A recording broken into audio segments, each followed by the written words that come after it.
Prayers. I will invite Honorable Minister of Environment to grace us with prayers. I so thank you.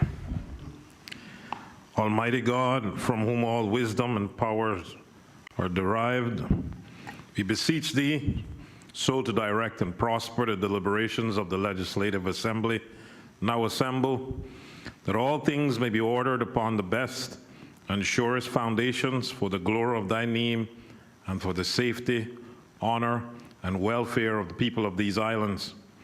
Bless our sovereign lady, Queen Elizabeth II, Philip, Duke of Edinburgh, Charles, Prince of Wales, and all the royal family.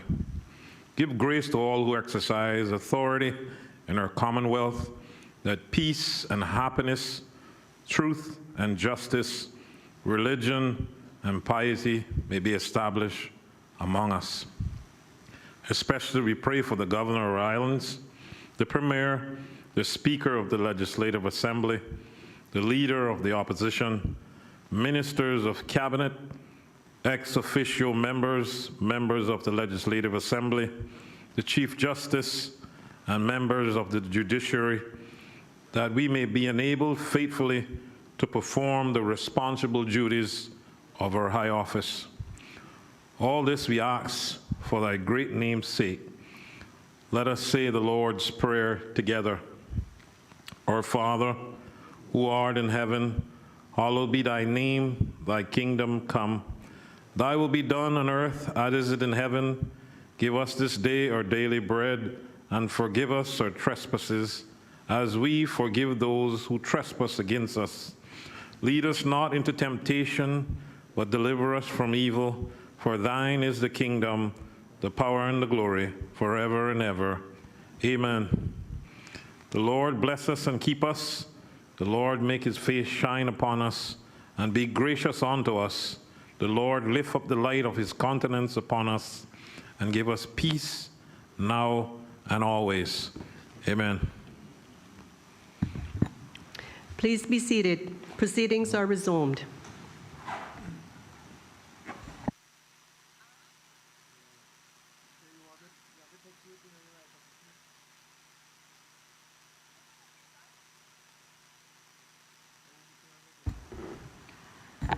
Can I ask the members who are attending this meeting via Zoom to put on your video so that we can actually ensure that you're in attendance? Thank you very much. We can acknowledge the Honourable Minister of Finance, the elected member for Prospect, and the Honourable Minister of District Administration is in attendance via Zoom. Thank you, ma'am.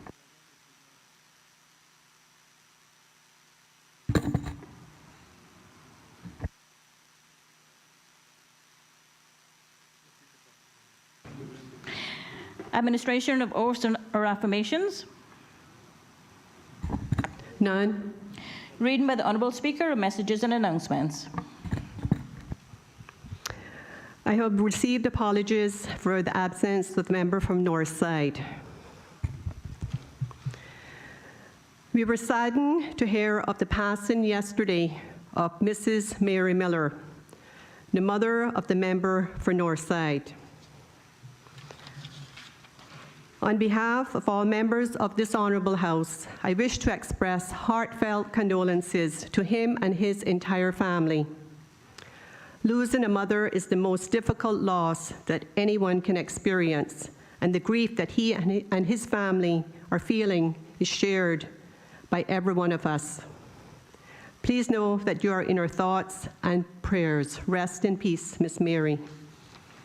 As a gesture of respect, I ask all members to stand to observe a moment of silence in honor of Mrs. Mary.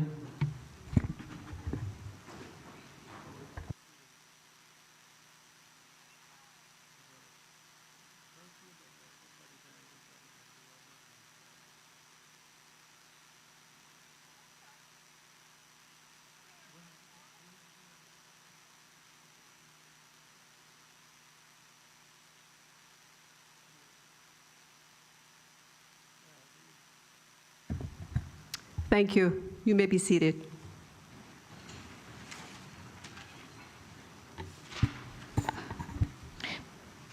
Presentation of petitions. None. Presentation of papers and of reports. Cayman Islands Stock Exchange report for the financial year ended 31st of December 2019, to be laid on the table by the Honourable Minister of Financial Services and Home Affairs. Honourable Minister of Financial Services.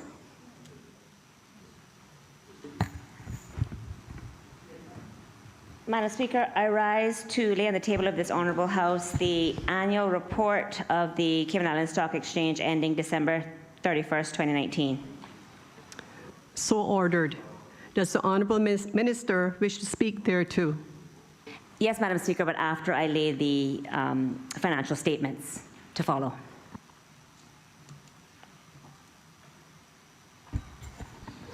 The Cayman Islands Stock Exchange financial statements for the year ended 31st of December 2019, and the Auditor General's report, to be laid on the table by the Honourable Minister of Financial Services and Home Affairs. Honourable Minister of Financial Services. Thank you, Madam Speaker. Madam Speaker, I rise to lay on the table of this Honourable House the financial statements of the Cayman Islands Stock Exchange for the 12-month period beginning on the 1st of January 2019 and ending 31st of December 2019. So ordered. Does the Honourable Minister wish to speak thereto? Yes, thank you, Madam Speaker. The audited financial statements for the Cayman Islands Stock Exchange as of the 31st December 2019 comprise of the Statement of Responsibility for the financial statements, the Independent Auditor's Report, the Statement of Comprehensive Income, the Statement of Financial Position, the Statement of Changes in the Shareholders' Equity, and the Statement of Cash Flows and Notes in the financial statements. The total revenue earned by the Cayman Islands Stock Exchange for the 12-month period beginning the 1st of January 2019 and ending the 31st December 2019 totaled CI $3,165,659. Total operating expenses total CI $1,951,379, and the net income for the year was $1,214,280 CI dollars. The Cayman Islands Stock Exchange ended the 12-month period with a CI $6,078,717 in total assets and CI dollars $1,997,109 in total liabilities and CI $4,081,608 in total shareholders' equity. The net cash provided by operating activities of the Cayman Islands Stock Exchange totaled $2,086,097 CI dollars for the 12-month period. Cash used in investing activities totaled $493,369 CI dollars, and the cash and cash equivalents of the Cayman Islands Stock Exchange at 31st December 2019 was CI $4,362,760. On the 19th of July 2019, the Stock Exchange Council approved a payment of a special dividend of CI 1.38277 per share, totaling CI $138,277 for the fiscal year ending 31st December 2018. The Cayman Islands Stock Exchange has a current listed market value of approximately US $428.1 billion. As at 31st December 2019, the Cayman Islands Stock Exchange had admitted since inception over 5,828 securities, an increase of 11.6% compared to the previous year, and had registered 15 listing agents and 4 broker members. The Cayman Islands Stock Exchange continues to focus on diversifying its income streams by further developing its revenue-generating activities and reviewing its fee structure and rules to identify appropriate policies that can be introduced to enhance competitiveness and efficiency in line with international practices and standards. Madam Speaker, the Auditor General's opinion states that the financial statements of the Cayman Islands Stock Exchange, quote, present fairly, in all material respects, the financial position of the stock exchange as at the 31st December 2019, and its financial performance and its cash flow for the year ending 31st December 2019 in accordance with the International Financial Reporting Standards, end quote. Madam Speaker, in closing, I must recognize and thank the current and previous boards, management and staff of the Cayman Islands Stock Exchange for a job well done. Thank you, Madam Speaker.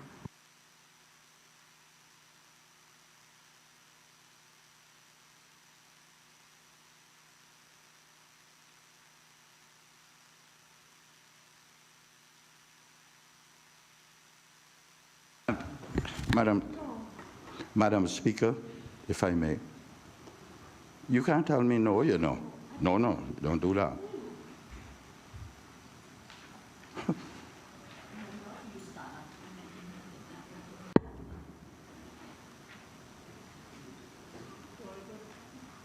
Honourable Leader of the Opposition. Madam Speaker, if the clerk can't call me ridiculous, don't be ridiculous. That's not fair to me as a member of this parliament. Please.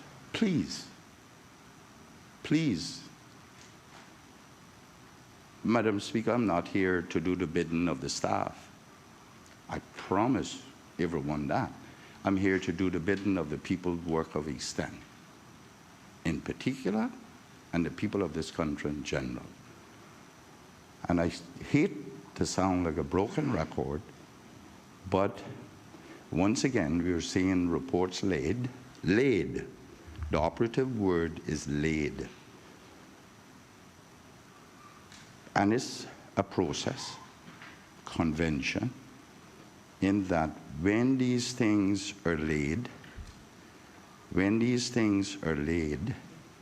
these reports are laid on the table, it means that all members are given copies thereof. I do not know who has changed that provision or practice in this legislature, but I certainly would ask that the chief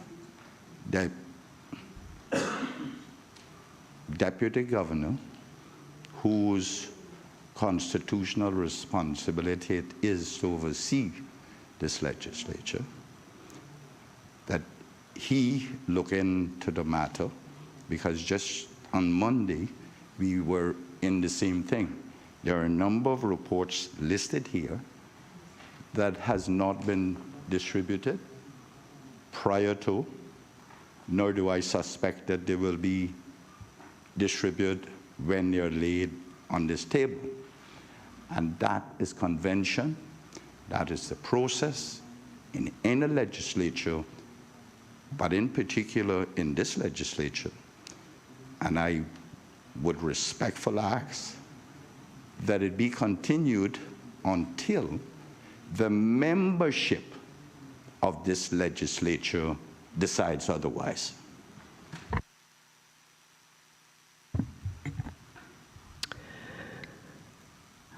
Honourable Leader of the Opposition, I did ask this morning when I arrived whether the physical reports were sent to members, because that was the question raised on Monday. And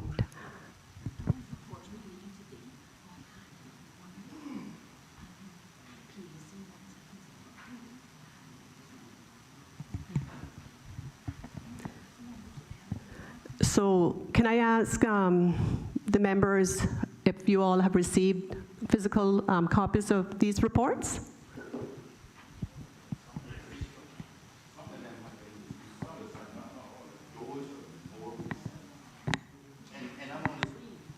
Madam Speaker, I beg your indulgence. I'm only speaking for me and some of the members. Some of the reports were received prior to, but there are many that are sent by electronic means that were not sent from a physical perspective, no actual report. And not everyone in the House or in this House or any other House wants electronic reports or accept them as reports to be filed and whatnot. The decision on how those reports are made or handled or distributed lies squarely on the shoulders of the membership of this legislature. I can't speak for everyone, but most of my people have said they have not received any early reports that is to be laid, which was the practice in this legislature for a very long time. I've been here nigh on 20 years, and those were always received or laid on the table, when laid on the table, distributed at that time. And I can't speak for everyone. Everyone will have to speak for themselves.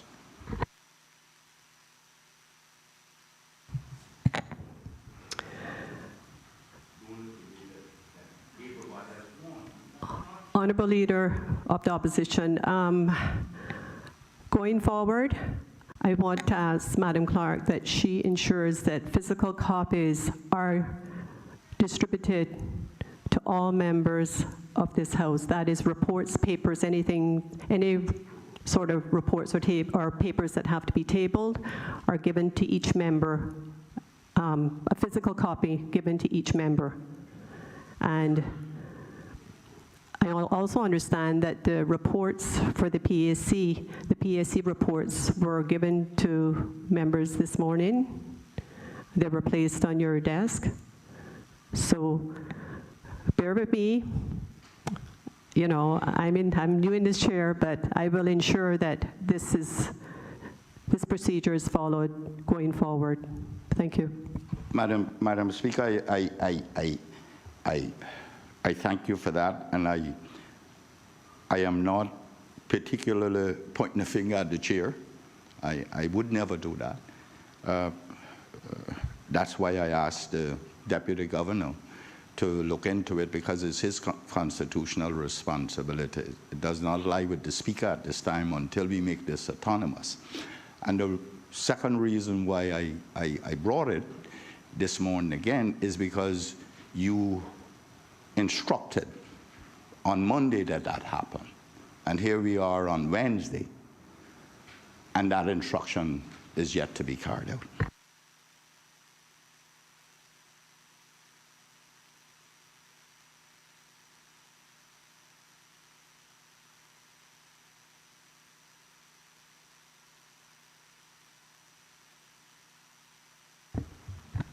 Member for Georgetown Central. Thank you, Madam Speaker. Only just to say that I think we should recognize that we're still not out of the woods yet in respect to the pandemic, and the Legislative Assembly and the staff here are also having to work within the parameters, which sometimes meaning working from home, and the normal processes of getting papers to us is why the electronic format is in place. And I feel it for the staff members here trying their very best to allow us to have the normal processes of Parliament or the Legislative Assembly. It's bound to happen that we're going to have a few mishaps over the next couple of months until we get back to normal. So I must say the staff here has been really, really amazing in respect to making sure that I get my documents, and I don't want it to be reflected that I feel the same way. Madam Speaker, just a Honourable Leader of the Opposition. to the member from comment on his position. I don't know if the member is aware, but he should be, that it's not a responsibility of the staff here to make these copies, you know. It's not a responsibility of them, it's the responsibility to distribute it. The responsibility lies with the ministry that is laying those and the rules require them to send 40 copies. Why 40 copies? Is for one for every member and for the distribution to the public. Because once it is laid, it is a public document. And for those of us who don't understand that, this has nothing to do with the staff, other than them distributing it unless they have changed it. Madam Speaker. Honourable Minister of Financial Services. Yeah, just for point of clarification, to ensure that the record reflects, and as the leader rose to express his concern, I've just received confirmation from the ministry that reports were indeed. Reports, the requisite number of reports were presented to the Legislative Assembly.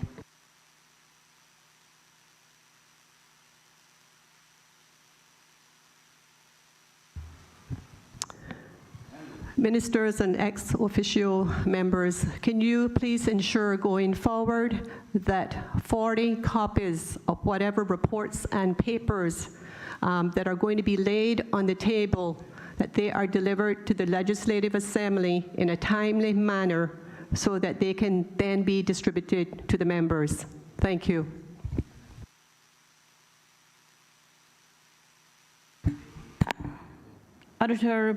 Auditors Oversight Authority, Cayman Islands, audited financial statements for the year ended 31st of December 2019, to be laid on the table by the Honourable Minister of Financial Services and Home Affairs. Honourable Minister of Financial Services. Madam Speaker, I rise to lay on the table of this Honourable House the annual report and audited financial statements of the Auditors Oversight Authority for the 12-month period beginning the 1st of January 2019 and ending on the 31st December 2019. So ordered. Does the Honourable Minister wish to speak thereto? Yes, Madam Speaker. Just briefly, the audited statements of the Auditors Oversight Authority as at 31st of December 2019 comprise of the Statement of Responsibility for Financial Statements, the Independent Auditor's Report, Statement of Financial Performance, Statement of Financial Position, Statement of the Changes in Net Worth, Statement of Cash Flows, and Notes to the Financial Statements. The total revenue earned by the Auditors Oversight Authority for the 12-month period beginning on the 1st of January 2019 and ending on the 31st December 2019 total $318,500 Cayman Islands dollars. Total expenses totaled $335,606 Cayman Islands dollars, and the net deficit for the year was $17,106 Cayman Islands dollars. The Auditors Oversight Authority ended the 12-month period with CI $374,117 in total assets, $11,843 in total liabilities, and $362,274 in total net worth. The net cash position by operating activities of the Auditors Oversight Authority totaled CI $19,628 for the 12-month period. Cash used in investing activities totaled $3,630 CI dollars, and the cash and cash equivalents of the Auditors Oversight Authority at the 31st December 2019 was $289,825. Madam Speaker, the Auditor's general opinion states that the financial statements of the Authority presents fairly in all material respects the financial position of the Authority as at 31st December 2019 and its financial performance and its cash flow for the year then ended in accordance with the International Public Sector Accounting Standards. In closing, I'd like to recognize the current and previous boards, management and staff of the Auditors Oversight Authority for the work that they have done. Thank you.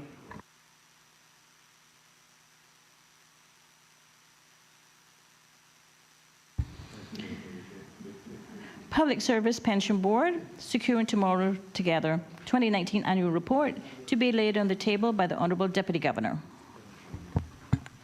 Honourable Deputy Governor. Good morning. Madam Speaker, I beg to lay on the table of this Honourable House the annual report of the Public Service Pension Board, PSPB, as of 31st of December 2019. So ordered. Does the Honourable Deputy Governor wish to speak thereto? Yes, Madam Speaker, it will be a privilege to do so.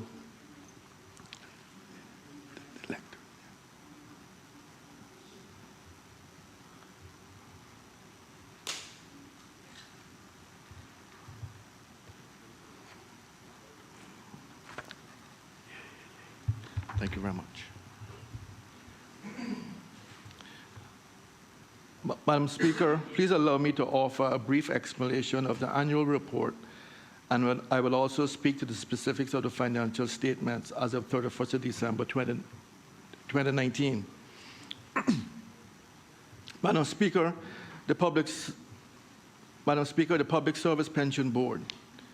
Madam Speaker, 2019 proved how the Public Service Pension Board, PSPB, is a leader in excellence in administration, oversight, service delivery, and investment growth.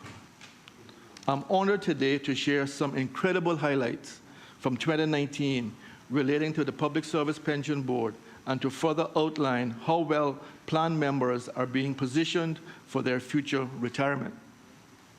With the ongoing support of the government as principal employer and the other participating employers from amongst the statutory authorities and government-owned companies, the Public Service Pension Board served our civil servants and the wider public service, which includes providing ongoing income to over 2,000 retirees.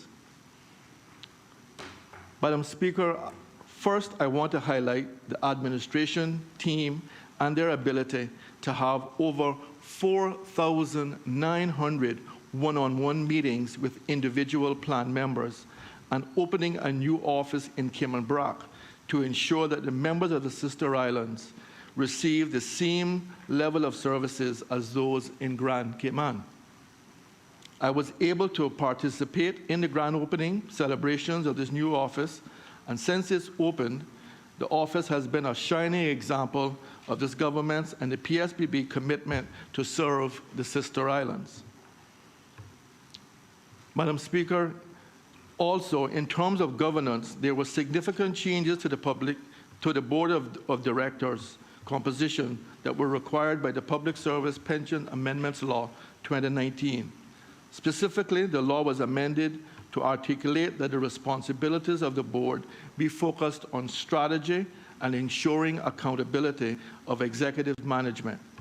In addition, the law outlines that the actual director composition must include at least one director with substantial professional investment experience, one director who is an attorney at law with substantial fiduciary expertise, and one director who is a retired plan member under the plan. These changes in 2019 aided in achieving significant milestones by the Public Service Pension Board. Growth of the fund.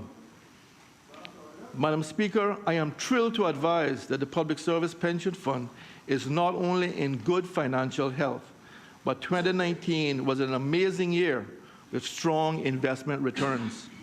The PSPB became the first pension plan in Cayman to surpass $1 billion US in assets. That's $1 billion. The Board of Directors and Chief Executive Officer for the Public Service Pension Board have continued to ensure that the fund has a sound investment strategy. Its portfolio managers are first in class, and the fund holds a diversified portfolio of bonds and equity securities that, over the long term, provides above-average returns with minimized variability. As a pensions plan and institutional investor, the PSPB takes a long view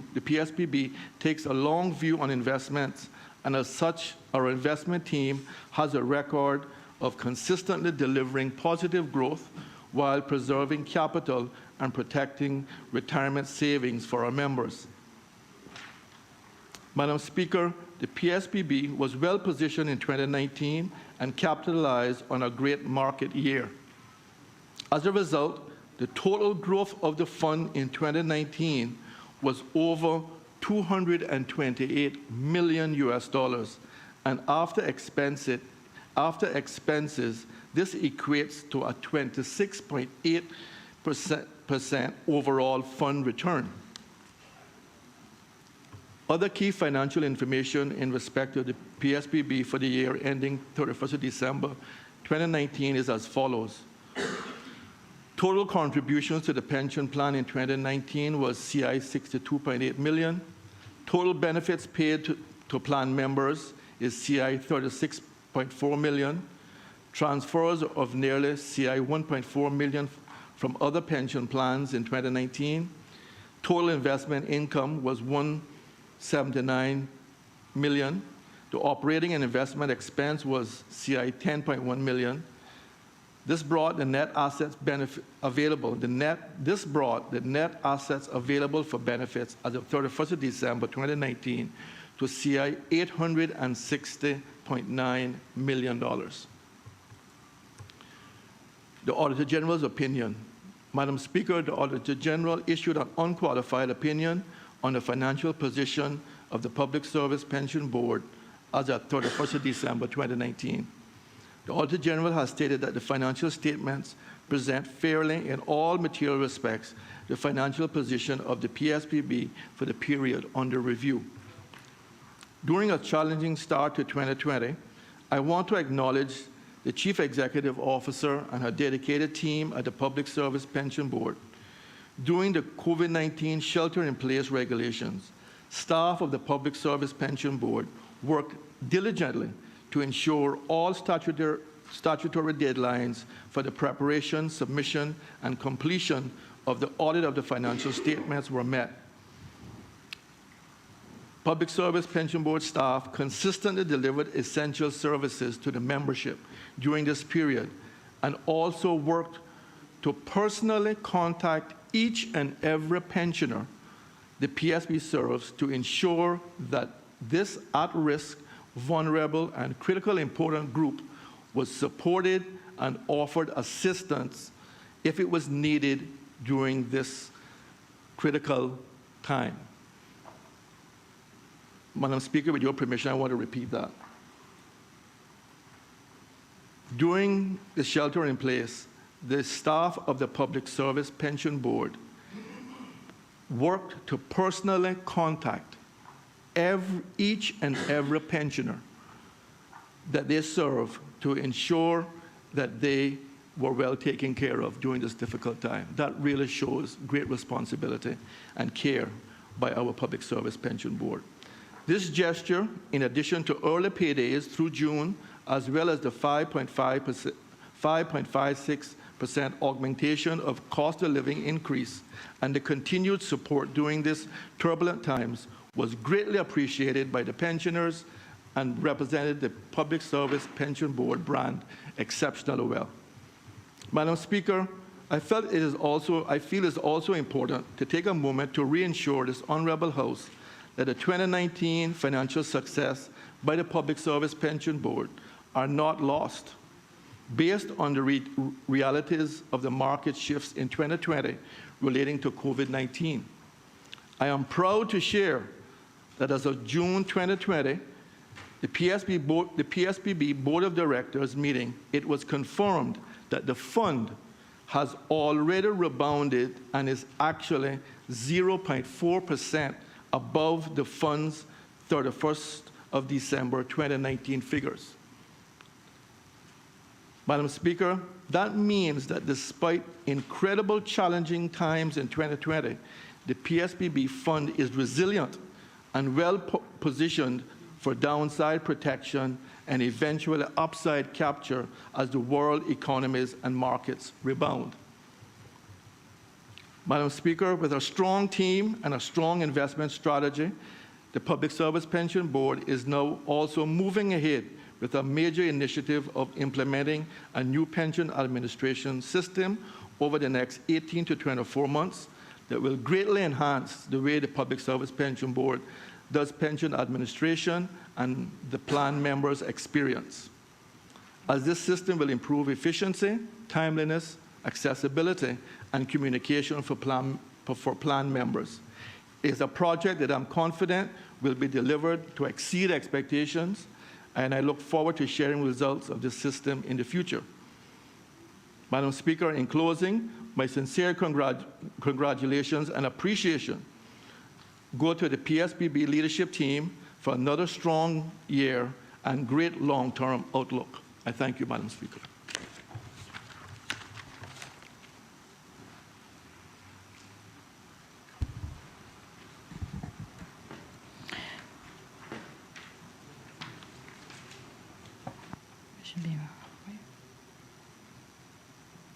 Office of the Auditor General, Cayman Islands, Efficiency of Summary Courts, November 2019. Report of the Standing Business Committee, Report of the Standing Business Committee, fifth meeting of the 2019-2020 session of the Cayman Islands Legislative Assembly, to be laid on the table by the Honourable Premier. Honourable Premier. Thank you, Madam Speaker. Madam Speaker, I beg to lay on the table of this Honourable House the report of the Standing Business Committee of the Legislative Assembly of the Cayman Islands with respect to the fifth meeting of the 2019-2020 session of the Legislative Assembly. So ordered. Does the Honourable Premier wish to speak thereto? No. Thank you very much, Madam Speaker. Office of the Auditor General, Cayman Islands, Efficiency of Summary Courts, November 2019. Report of the Standing Public Accounts Committee on the report of the Office of the Auditor General on the Efficiency of Summary Courts, November 2019. Office of the Auditor General, Cayman Islands, School Education, October 2019. Report of the Standing Business Committee. Report of the Standing Public Accounts Committee on the report of the Office of the Auditor General on the School Education, October 2019. Office of the Auditor General, Cayman Islands, Government.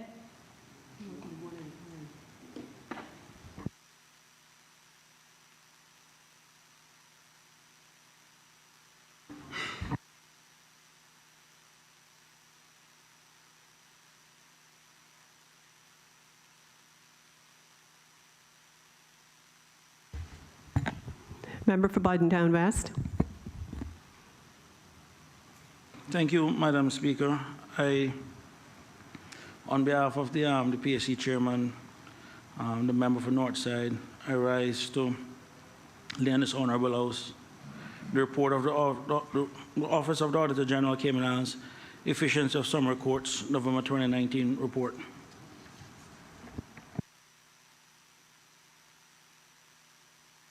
To be laid on the table. Thank you. So ordered. Does the member for Buddentown West wish to speak thereto? No, Madam Speaker.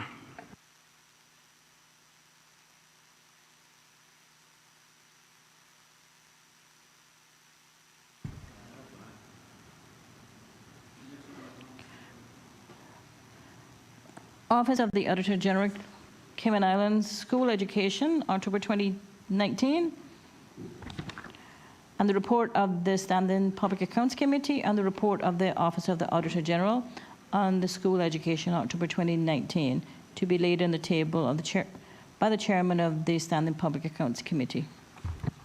Member for Buddentown West.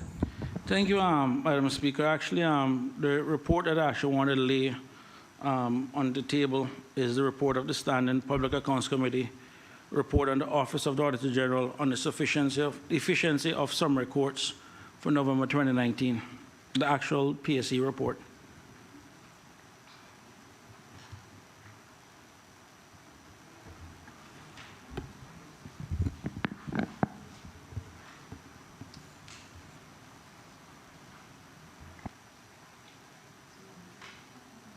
That one I wanted to comment on.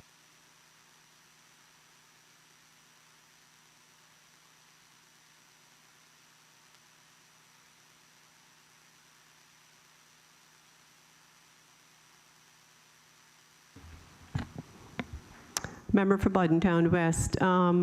What exactly, which one do you want to speak to? Which one of the reports?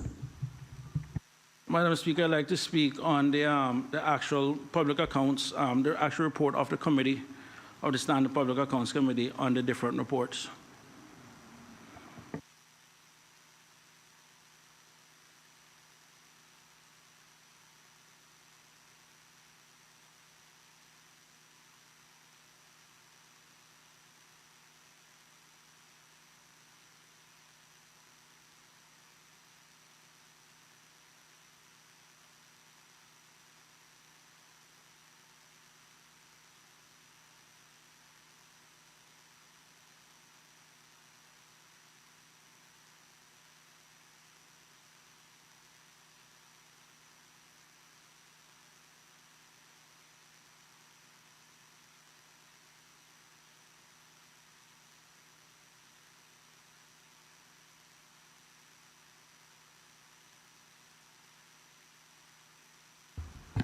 So member for Bodden Town West, you need to speak on the efficiency of summary courts. Okay, please proceed.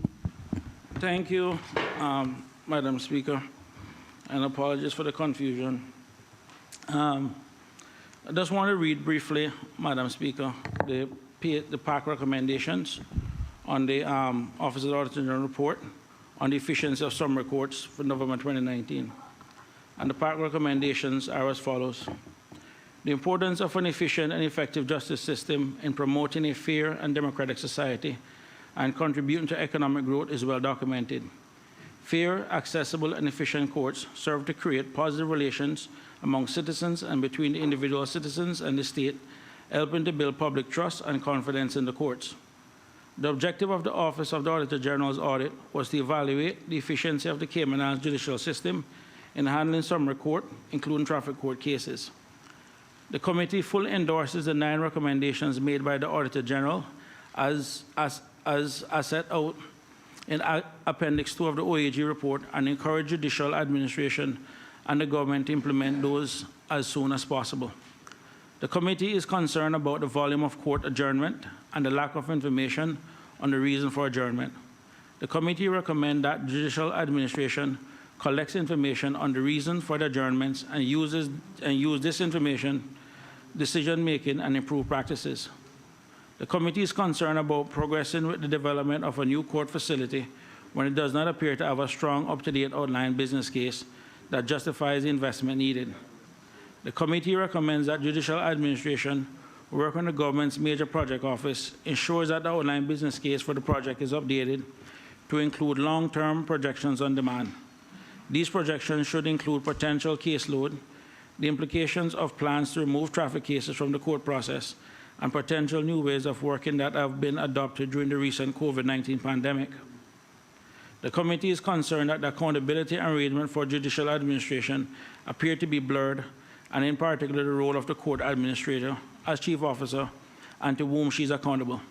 The committee recommends that the government make clear the reporting and accountability relationships between the court administrator, the Chief Justice, and the Deputy Governor. The committee was concerned to hear that the government had announced cost of living awards for all civil servants without additional costs of these being factored in the judicial administration budget.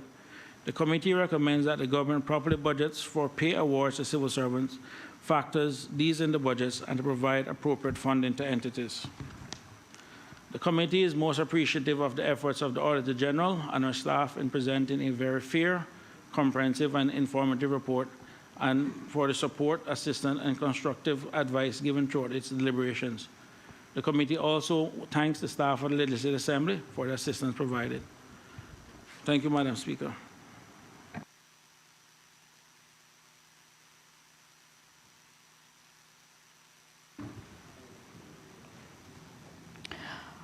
Office of the Auditor General, Cayman Islands School Education, October 2019. Report of the Standing Public Accounts Committee on the report of the Office of the Auditor General on the School Education, October 2019. To be laid on the table by the Chairman of the Public Accounts Committee. Member for Bodden Town West. Thank you, Madam Speaker. Madam Speaker, I wish to rise to lay on the table of this Honorable House the report of the Auditor General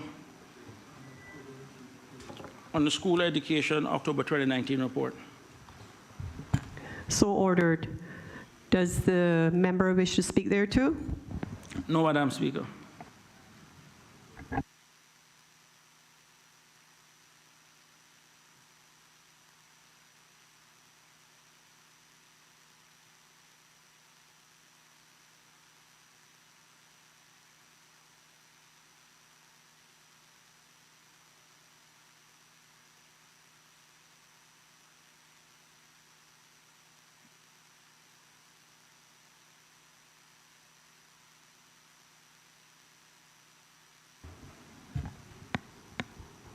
Member for Bodden Town West. I think you need to speak on the PAC report now. Yes, please proceed.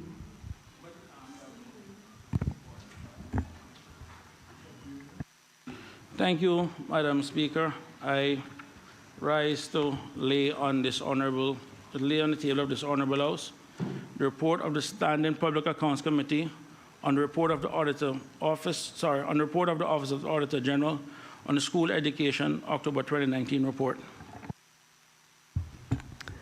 So ordered. Does the member wish to speak there too? Yes, Madam Speaker. I'm actually just laying this report on behalf of the PSC chairman, and to read briefly just the recommendations coming out of the report. And education is fundamental in shaping a child's adult life. A good education is associated not only with higher income, but also with better health, and longer life expectancy. The social and economic costs of poor education are high and take many different forms, including increased criminality, lower rates of economic growth, higher unemployment, and lower participation in civic and political activities. Achieving the best education opportunities for all our children is one of the 8 strategic outcomes of the Cayman Islands government. The objective of the Office of the Auditor General's audit was to determine how efficiently and effectively the Ministry of Education is using its resources to maximize student achievement. The committee endorses the 18 recommendations made by the Auditor General as set out in Appendix 3 to the OAG report and encourages the government to implement these as soon as possible.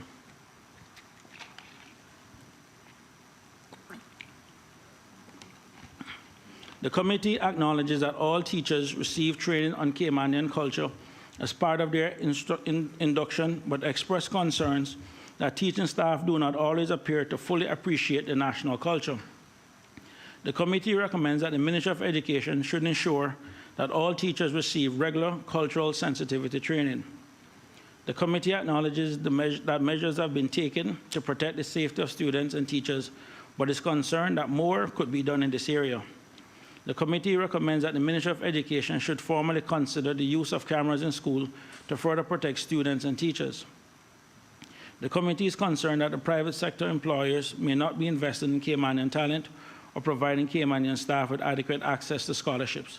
The committee recommends that the role of the Education Council should be extended to cover the private sector and the scholarships they provide.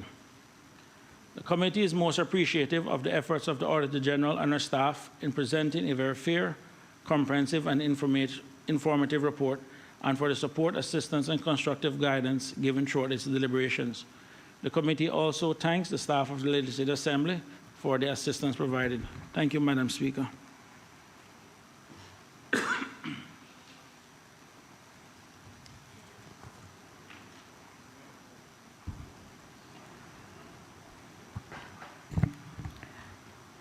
Office of the Auditor General, Cayman Islands, government's use of outsourced services, report of the Standing Public Accounts Committee on the report of the Office of the Auditor General on government's use of outsourced services, June 2019, to be laid on the table by the Chairman of the Public Accounts Committee. Member for Buddentown West. Thank you, Madam Speaker. I rise to lay on behalf of this Honourable House, to lay on the table on behalf of the PSC Chairman, the Honourable elected member for Northside, the report of the Office of the Auditor General, Cayman Islands Government Use of Outsourced Services, as well as the report of the Standing Public Accounts Committee on the report of the Office of the Auditor General on Government Use of Outsourced Services, June 2019. So ordered. Does the member wish to speak there too? Briefly, Madam Speaker.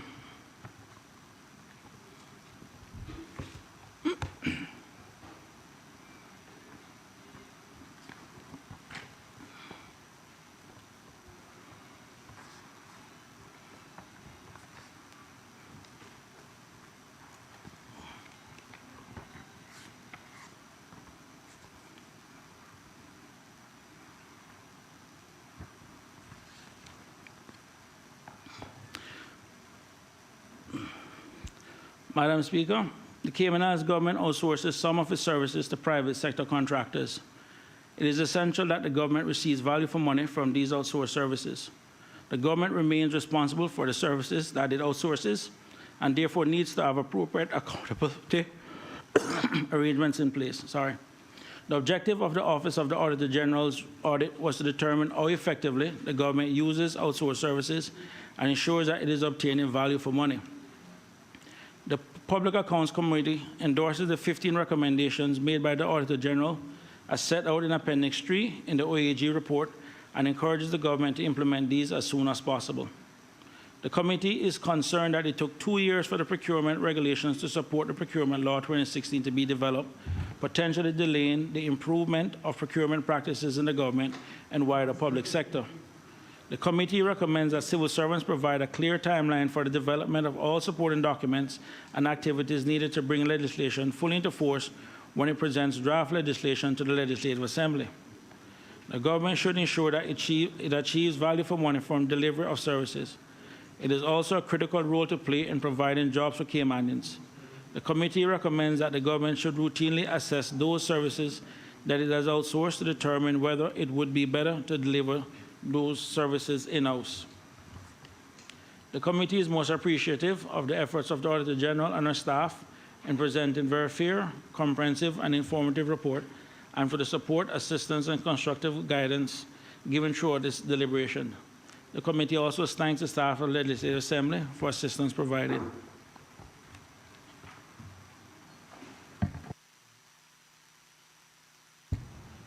Office of the Auditor General, Cayman Islands, Customs in the Cayman Islands, May 2019. Report of the Standing Public Accounts Committee on the report of the Office of the Auditor General on Customs in the Cayman Islands, May 2019, to be laid on the table by the Chairman of the Public Accounts Committee. Member for Buddentown West. Thank you, Madam Speaker. Madam Speaker, I rise to lay on the table of this Honorable House, on behalf of the PSC Chairman, the Office of the Auditor General Cayman Islands, Customs in the Cayman Islands report, and also the report of the Standing Public Accounts Committee on the report of the Office of the Auditor General on Customs in the Cayman Islands, May 2019. So ordered. Does the member wish to speak there too? Yes, Madam Speaker, briefly.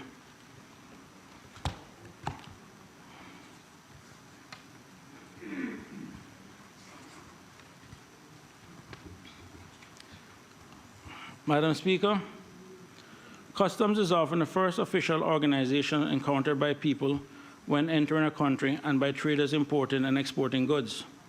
Customs make a significant contribution to the Cayman Islands economy through collecting duties on behalf of the Cayman Islands government and helping to protect the borders by restricting the entry of contraband goods. The objective of the Office of the Auditor General's audit was to determine how efficient and effective Cayman Islands Customs is at collecting revenue and protecting the border. The committee endorses the 15 recommendations made by the Auditor General as set out in Appendix 3 of the OAG report and encourages the government and Customs and Border Control to implement these as soon as possible. The committee is disappointed that despite the OAG and this committee recommending in 2015 that a revenue concessions policy be put in place, that this has not yet happened.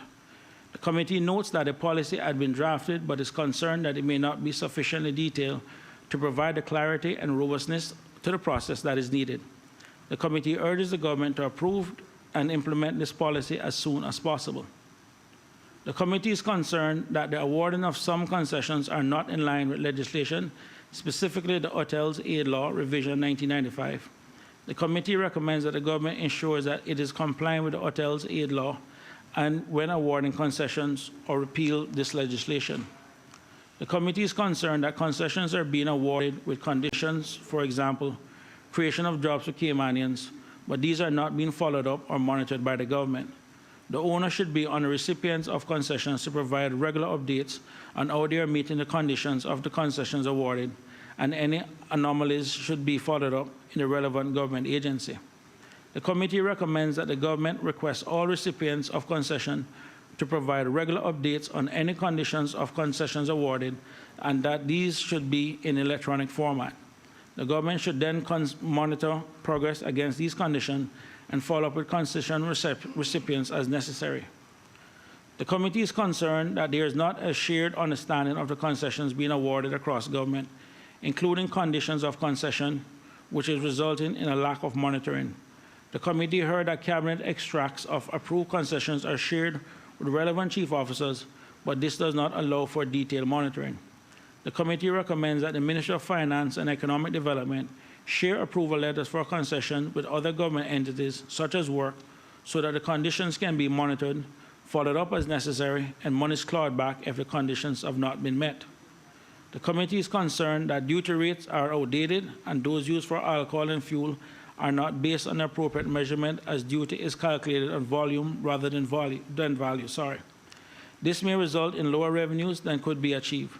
The committee recommends that government review duty rates to be paid and specifically considers based on alcohol and fuel duty rates on value rather than volume. The committee is most appreciative of the efforts of the Auditor General and her staff in presenting a very fair, comprehensive, and informative report, and for the support, assistance, and constructive advice given throughout its deliberation. The committee also thanks the staff of the Legislative Assembly for the assistance provided. Thank you, Madam Speaker. Questions, honorable ministers and members of the cabinet? Before we proceed with the questions, I would like to remind members that during question time, questions are not meant to be an address to the House and shall not be a pretext for a debate. Therefore, I expect members to be very succinct in their questions.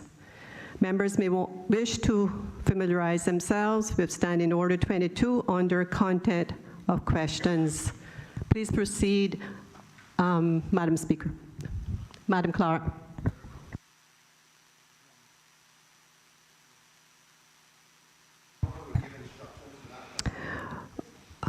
Okay, we have now reached the hour of 11 a.m. Is there a motion to suspend Standing Order 23, 7, and 8?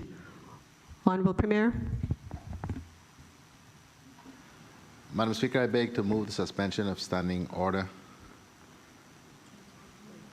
23, 7, and 8 in order that questions may be taken after the hour of 11 o'clock. The question is that Standing Order 23, 7, and 8 be suspended to allow question time to continue beyond 11 a.m. All those in favor, please say aye. Those against, no. The ayes have it. Standing Order 23, 7, and 8 are accordingly suspended. The elected member for Newlands to ask the Honorable Deputy Governor, question number 22. Deputy Leader of the Opposition. Thank you, Madam Speaker. Madam Speaker, I rise to ask question number 22 on the order paper in my name, which reads as follows. Can the Honorable Deputy Governor provide an explanation as to why several Caymanians, including students, who had requested to return home have been denied that right due to a reported shortage of quarantine space, while work permit holders have been allowed to return to the Cayman Islands?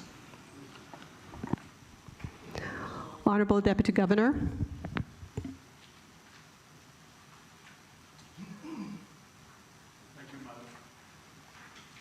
Thank you, Madam Speaker. Madam Speaker, the answer.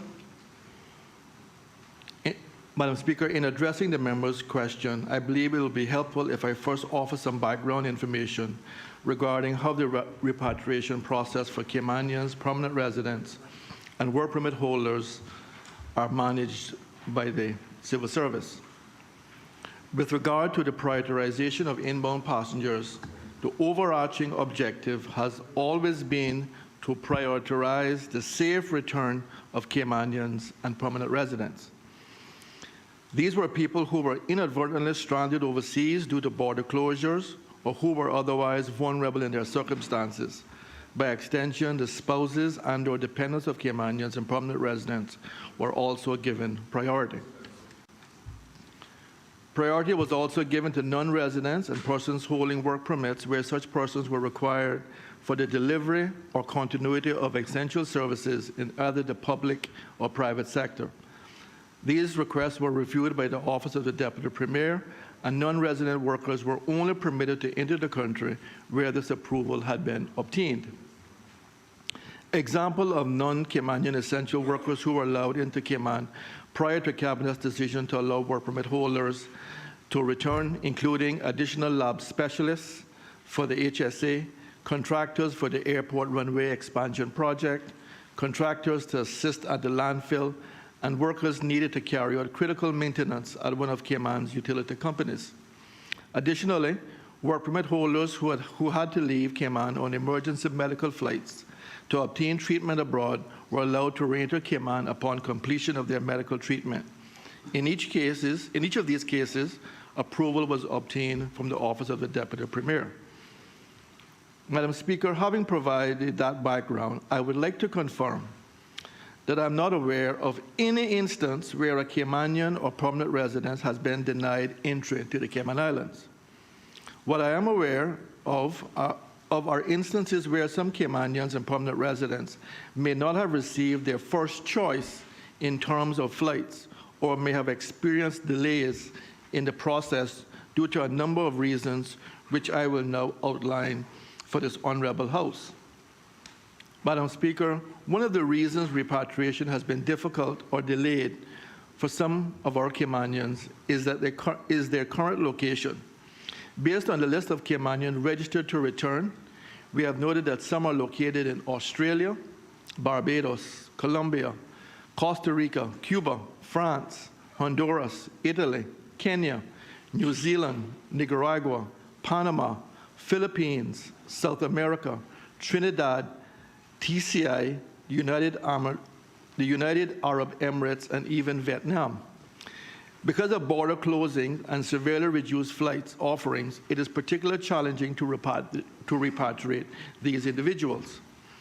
Additionally, some flights operated at lower capacity due to social distancing protocols, while other flights, such as some of the BA air bridges, were split flights,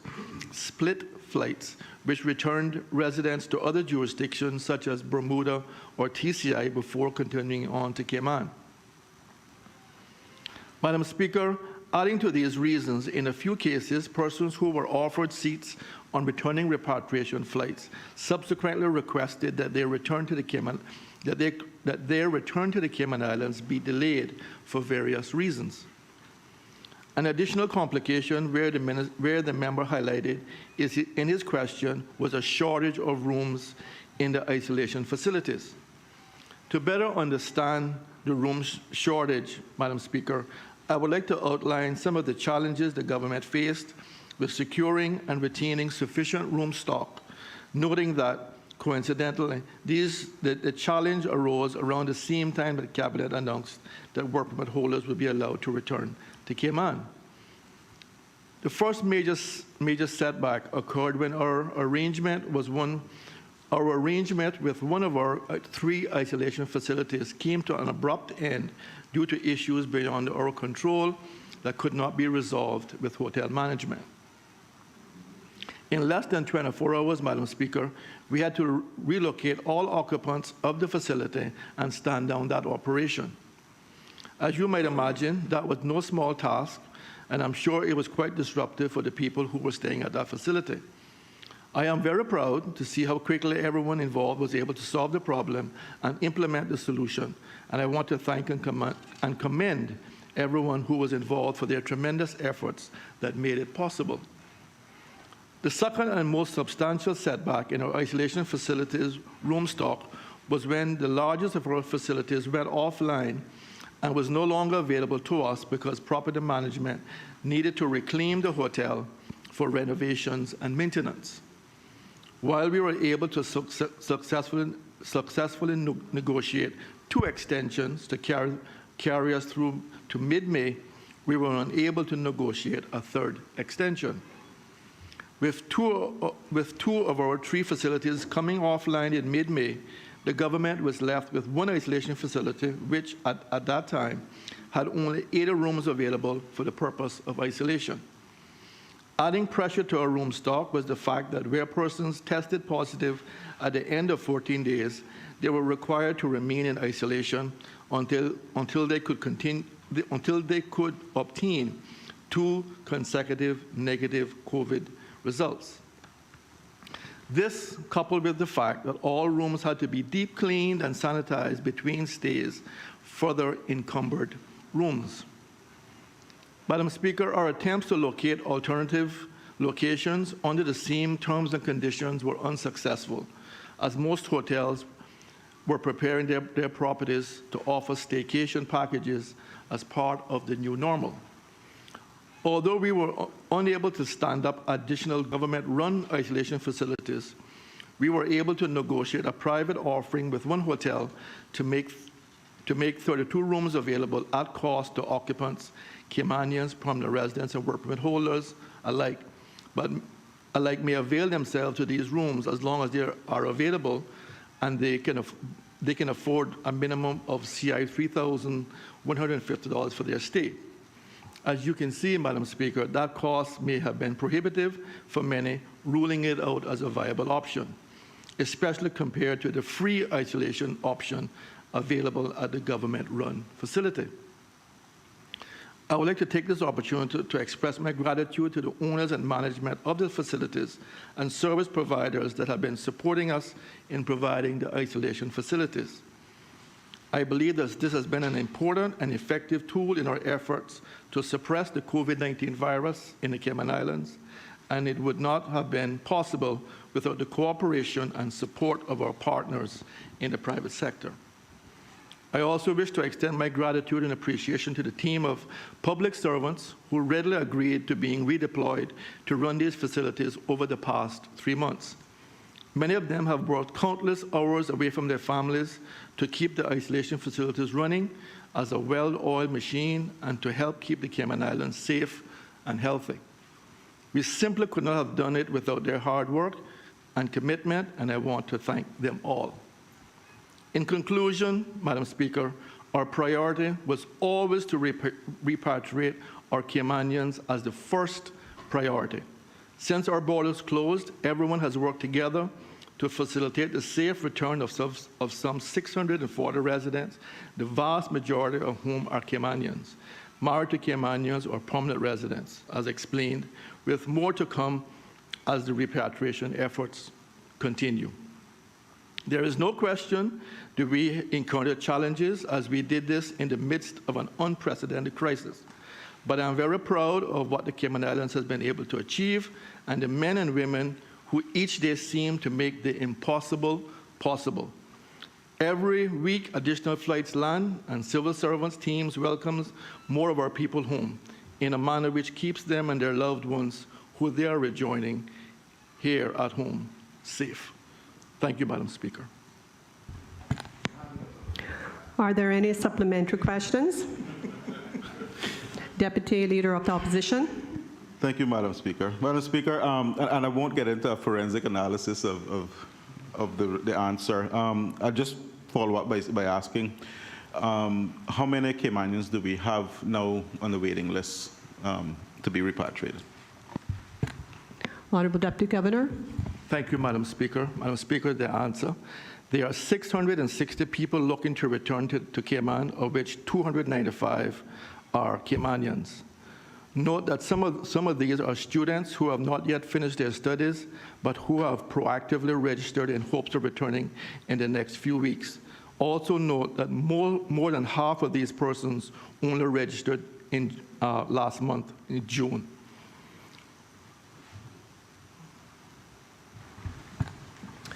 Deputy Leader of the Opposition. Thank you, Madam Speaker. And just to confirm then that we've ironed out the lags in isolation space, quarantine space, and also in arranging communications with these individuals so they're aware when they will be allowed to return home. Honorable Deputy Governor. Yes. Thank you, Madam Speaker. Madam Speaker, we are continuing our search for additional isolation facilities. Our RFI has gone out, and we're hoping that we will be able to secure additional isolation facilities. Also, we have transitioned the management of the travel to the Ministry of International Trade. They have a team there that stood up this morning to take over the running of the operation and to work out kinks and actually make it, the process much, much better. Member for Georgetown Central. Thank you, Madam Speaker. I just want to echo the Honorable Deputy Governor's remarks in respect to those who assisted us throughout this pandemic, particularly those who provided the hotel spacing. I recognize they didn't have to do that, and they helped this country tremendously in that respect. I see the Premier there trying to suggest that I'm not asking the question, but I see he wants to get in the way. Can the Honorable Deputy Governor say whether Caymanians have to pay for quarantining when they come home? Or if he can outline what the payment structure and for whom have to pay and who don't have to pay. Honorable Deputy Governor. Madam Speaker, Caymanians do not have to pay if they are staying at one of the government-run facilities. As I outlined, there is another facility that has been provided. It's a bit more upscale, and if Caymanians want to stay there, then they would have to pay for that. But we have government-run facilities that are free to our people. Member for Georgetown Central. Thank you, Madam Speaker. Can the Honorable Deputy Governor say, for those who are not efficient with technology, what options are available for them to apply to come home? And the reason I say that is, for example, I have a Caymanian who has his wife in Jamaica, not efficient with technology. I know that there are options online for people to sign up, but is there a hotline number? Is there options available for persons to have person-to-person contact, trying to sort out this sign up in the registry to come home? Honorable Deputy Governor. Thank you, Madam Speaker. Yes, Madam Speaker, there's a hotline. The number escapes me at the moment, but I'll be happy to get it to the member. So what should be happening over the next few days, Madam Speaker, is that the team in travel time should be contacting all of the persons who are on the waiting list. They're letting them know the new procedures, that they can contact them if they have any questions or concerns, and then looking to make that that process in getting home a bit more seamless. But we have had challenges, ma'am. We have acknowledged that, but we now have a plan to move it forward, like I said, in a much more sophisticated and better structured process. Member for Georgetown Central. Thank you, Madam Speaker. And this is my last supplementary. Can the Deputy Governor just give us an update specifically to Honduras? Because we have a large connection to Honduras, and we also have a large connection to Jamaica, which we're resolving that with the flights. But I haven't heard any updates in respect to flights in Honduras, and we have a lot of Caymanians there who want to come home. Can you give us an update on that? Thank you. Honorable Deputy Governor. Madam Speaker, we don't have an update on Honduras as yet. They had also closed their borders. We have made some representations to both Honduras and to Nicaragua, but we're waiting on that to be worked out. As soon as we get the green light, then I know we will be looking to see how we can help our people over there. But as of earlier this week, we hadn't received an update from Honduras. Member for Buddentown West. Thank you, Madam Speaker. I just have one question. Can the Honorable Deputy Governor give us an idea just what the daily cost is, or roughly what the cost is per quarantine for each person staying at those facilities? Thank you. Honorable Deputy Governor. Madam Speaker, I don't have the exact figure. I can say that at the end of May, we had spent about $500,000 housing our people, yes, and feeding them.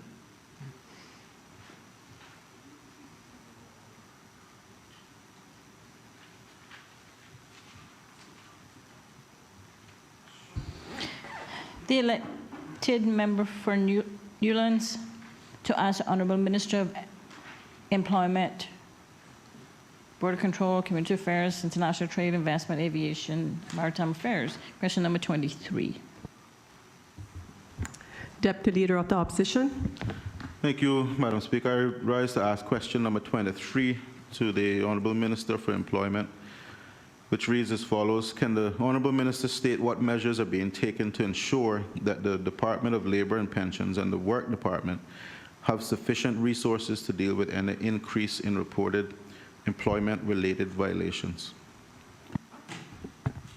Honourable Premier.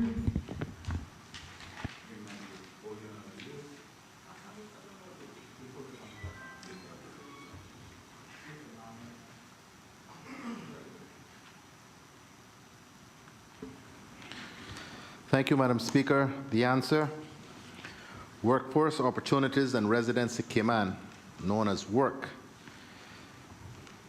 is the department responsible for the administration and enforcement of the Immigration Transition Law. In doing so, the department's compliance unit is tasked with investigating complaints and suspected breaches of the law. In 2019, the compliance unit processed 553 matters compared to 413 in 2018. In response, funding has been made available in the 2020 budget for the recruitment of 1 senior compliance officer, 2 compliance officers, and 1 assistant compliance officer. Subsequently, the compliance unit will be comprised of a team of 15 officers. Additionally, the unit has continued to strengthen partnerships with entities such as Customs and Border Control, the Department of Labor and Pensions, the Needs Assessment Unit, the Department of Commerce and Investment, and the Royal Cayman Islands Police Service. Such partnerships support 2 key collaborative measures: joint operations and information sharing arrangements.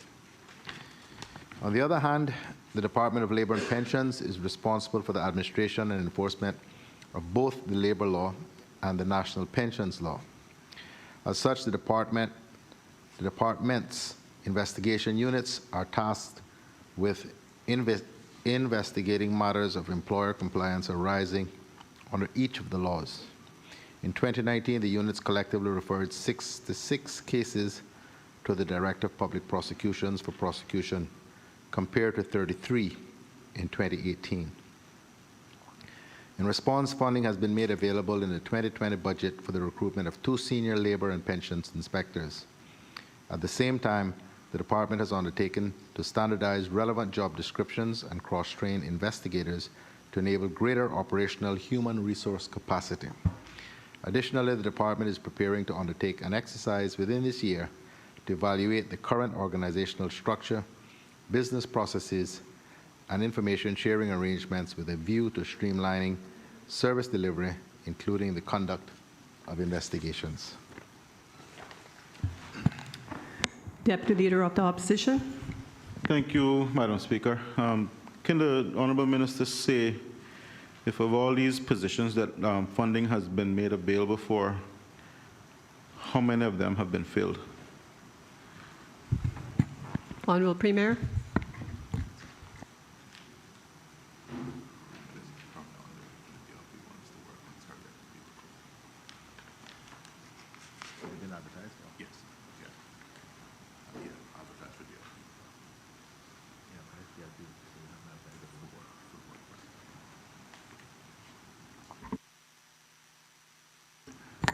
Madam Speaker, the posts for the DLP, Department of Labor and Pensions, have been advertised, and the recruitment process is on the way. That process a similar process will soon begin with respect to work.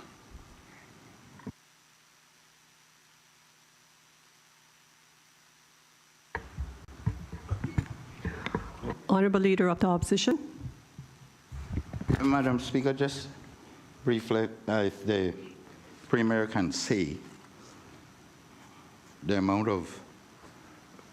whether the amount of complaints being received about complaints made to the pension board and no results are forthcoming is because of the lack of personnel. Honourable Premier.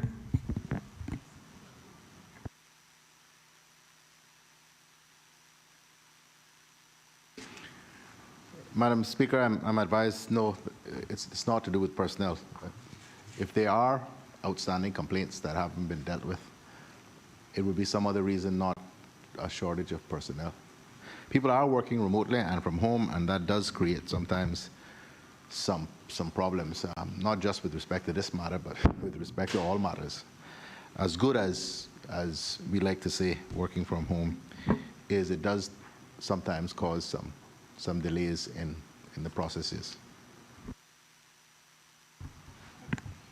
Honourable Leader of the Opposition. Thank you, Madam Speaker. I,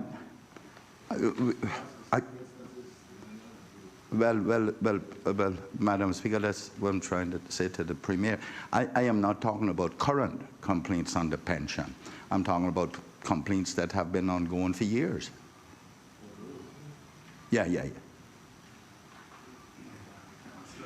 And these are complaints that are made by employees against employers not submitting or not taking their money but not contributing it to the pensions. Honourable Premier. Madam Speaker, I initially thought the Leader of the Opposition was speaking about the process of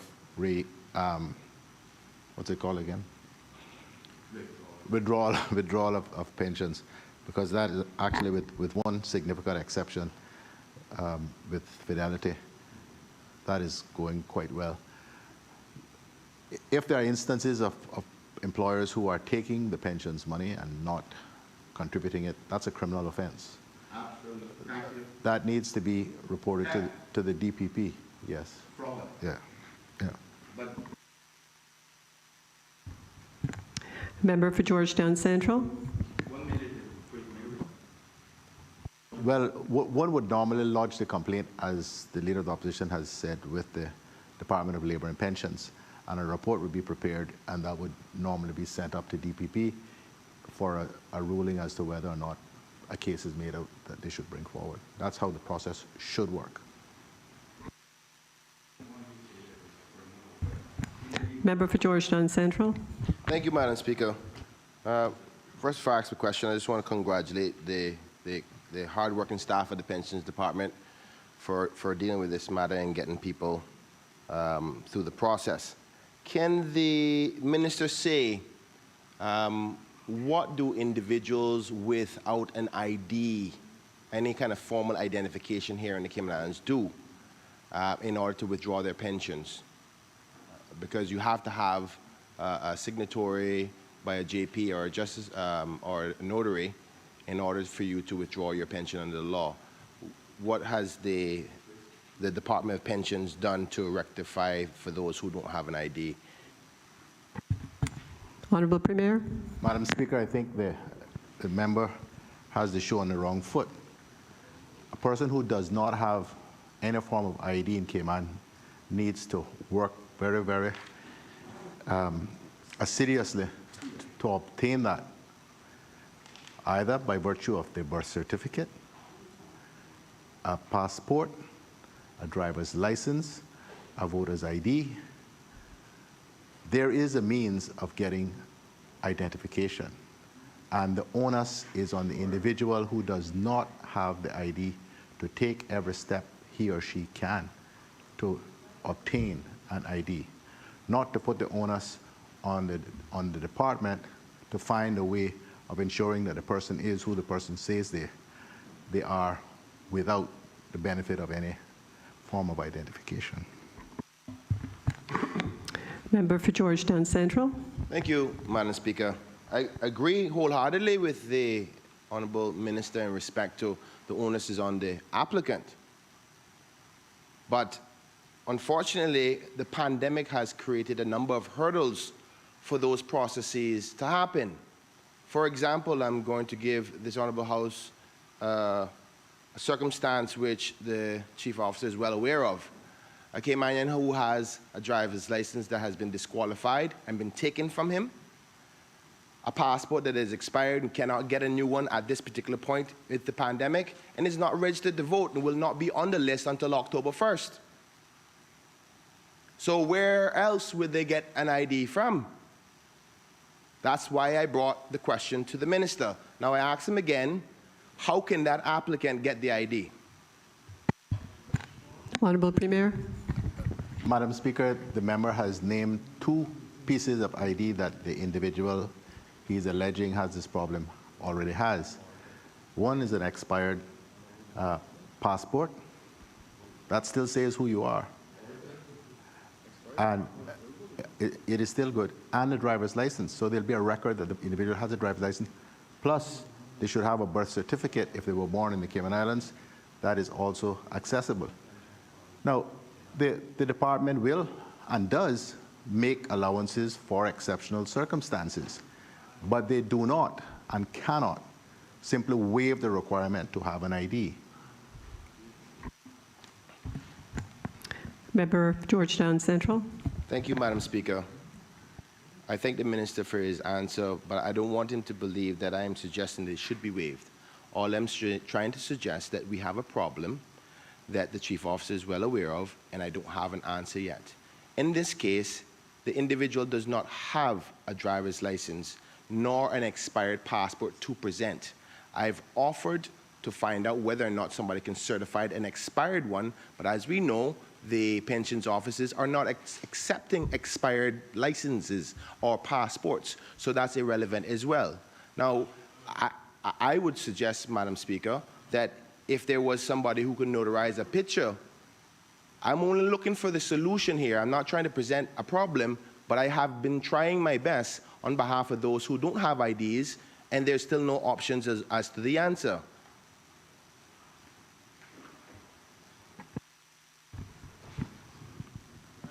Honourable Premier.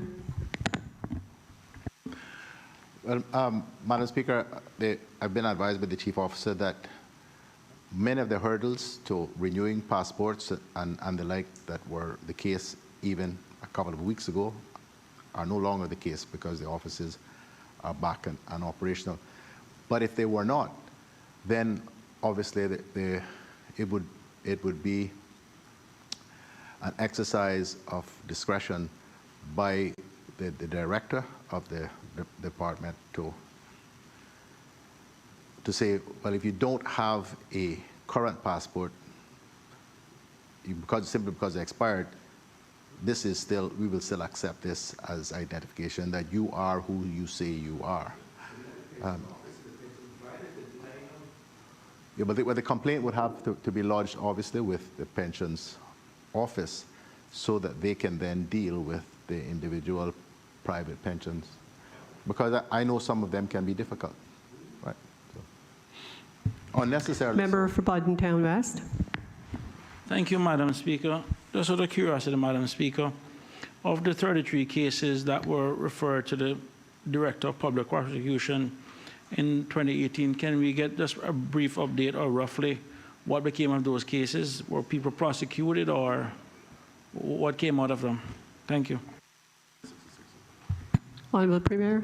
Madam Speaker, we don't have the disposal list here, how the matter has been disposed of, but the Chief Officer is already undertaken to get that for the 33 and the 66, and I can let members have it as soon as we have it. That's fine, Madam Speaker. I know the 66 for 2019, I mean, the year has just started, so it may be difficult. That's the reason why we asked for the ones that, for 2018. But we will accept that. Thanks. Member for West Bay North. Madam Speaker, I want to get this clear through the minister on to the chief officer. I had a case of my constituent having no driver's license, expired passport, and I said to them, get a copy of your birth certificate, put that along with a copy of your expired passport, and take it. And they were still turned down by the pension provider. Can I tell them in the future, any of these type of situations, to the chief officer, can I find you to? Thank you very much. Thank you, Madam Speaker.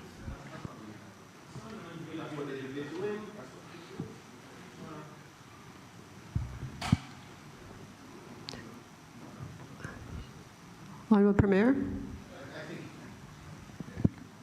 I don't think the question was to me, but the Chief Officer has confirmed that yes, if members have issues with that, he's happy to take those matters on board and then deal with the matter through the Department of Labor and Pensions so that we follow proper protocols with respect to these complaints. Honourable Minister of Health.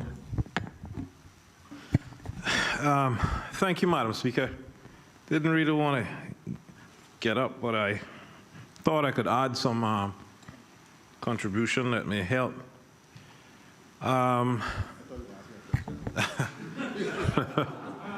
This may help the questions. You know, from the world I worked in, I mean, years ago, American citizens were able to travel back to their home countries with expired passports. And former chief knows that. And also Caymanians could also travel back home if they had an expired passport back to their homelands with an expired passport. Of course, things have changed now for some time. And since we had this pension situation, there are a lot of persons that found themselves with expired driver's license or expired passports and no copies of their birth certificates.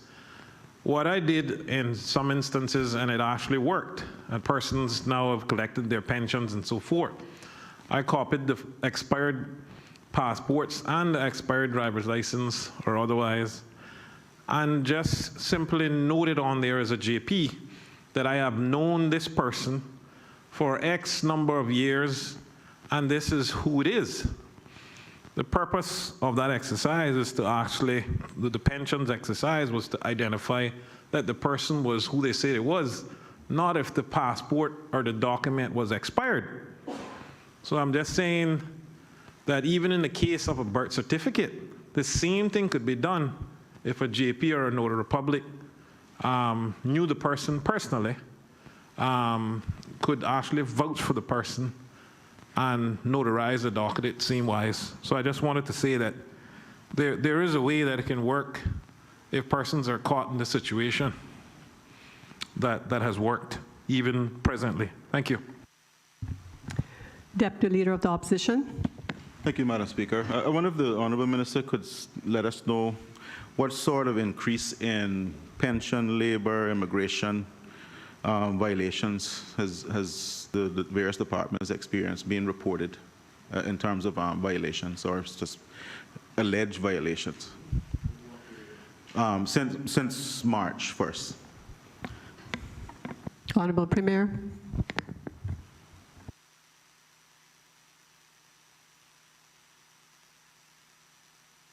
Madam Speaker, we don't have that detail here with us, but again, the Chief Officer is undertaken to obtain it. We'll get it for you, I hope, before the end of the day.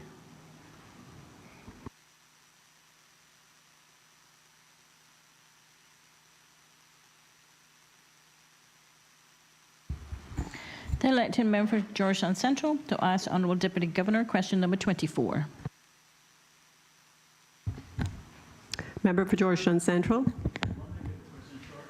Thank you, Madam Speaker.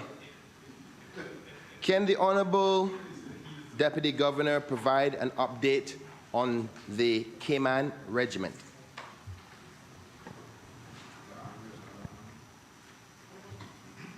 Honourable Deputy Governor. Madam Speaker, thank you. Madam Speaker, good progress is being made with the formation of the Cayman Islands Regiment. The commanding officer, 2 senior officers, the regimental sergeant major, and 5 officer cadets have been appointed so far. The 5 officer cadets are currently undertaking the commissioning course short at the Royal Military Academy, Sandhurst in the UK. This course will develop the leadership attributes of the officer candidates and educate them in a wide range of military subjects.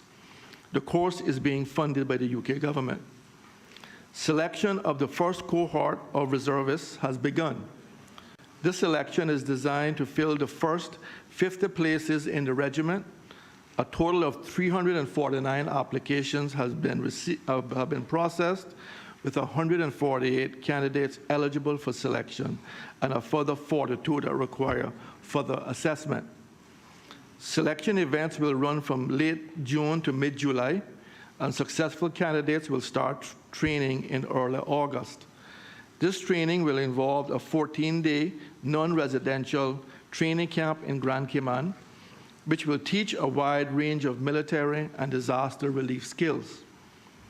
The UK will be providing a short-term training team, STTT, which is expected to consist of 14 members drawn mainly from the Welsh Guard.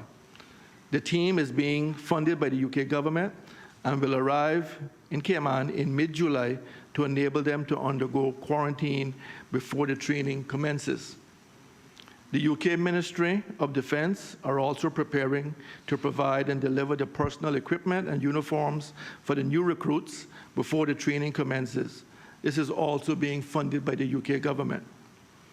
Government is currently working on a draft defence law, which we hope to bring before this Honourable House as soon as possible. Further recruiting will occur in early 2021. Thank you, Madam Speaker.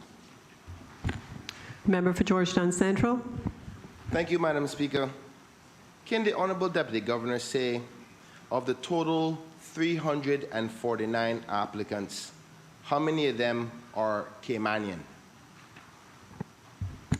Honourable Deputy Governor. Madam Speaker, I'm very pleased to say that we have 98 Caymanians who haven't been eligible for selection. We have 13 other Caymanians applicants who are being assessed at the moment. So we do have a large number of Caymanians who has come forward, and I think we can be really proud of that. Member for Georgetown Central. Thank you, Madam Speaker. Can the Honorable Deputy Governor say, what is the eligibility and why?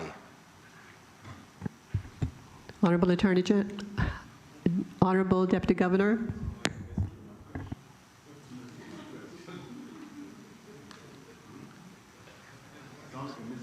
So could you repeat the question again? What is the... Madam Speaker. Member for Georgetown Central. Thank you, Madam Speaker. I was just referring to the sentence in the third paragraph that states, a total of 349 applicants have been processed with 148 candidates eligible for selection. What is the eligibility for selection? What is the criteria? Honourable Deputy Governor.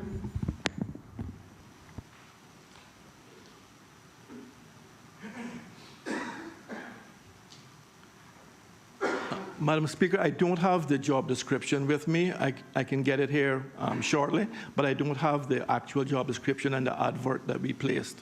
But that was public information, but I'll be happy to share it with the member. Member for Georgetown Central. Thank you, Madam Speaker. One of the first things I was taught by the Honorable Premier in his teachings to me was to make sure you always know the answer to the question you're asking. So the answer is actually any overseas territory citizen can apply. So it leads me to my next question, Madam Speaker. Can the Honorable Deputy Governor say when these persons or members of the regiment are sworn in, who is their allegiance to? Is it to the Queen or to the people of the Cayman Islands? Honourable Deputy Governor. Madam Speaker, it is the Cayman Regiment, so their first duty, of course, is to the Cayman Islands, definitely. Member for Georgetown Central. Thank you, Madam Speaker. Can the Honorable Deputy Governor say if there is a written policy or oath that can be provided to the public and the Legislative Assembly even as to where that swearing or what the wording of that swearing will be? And can he have it provided for this Honourable House? Honourable Deputy Governor. Yes, thank you, Madam Speaker. I'll be happy to do that. Like I said, we are preparing the bill to come before this House. I would imagine all of that information will be contained therein. But if we have actually developed that, I'll be happy to provide that to the member. Member for Georgetown Central. Thank you, Madam Speaker. I just have a few more supplementaries and I'll be done. Thank you for your patience. Can the Deputy Governor say whether this is a military formation? Because the reason why I asked the question, just to help the Honourable Member, is His Excellency the Governor responded to a question at one of the press briefings that this is not a military arm.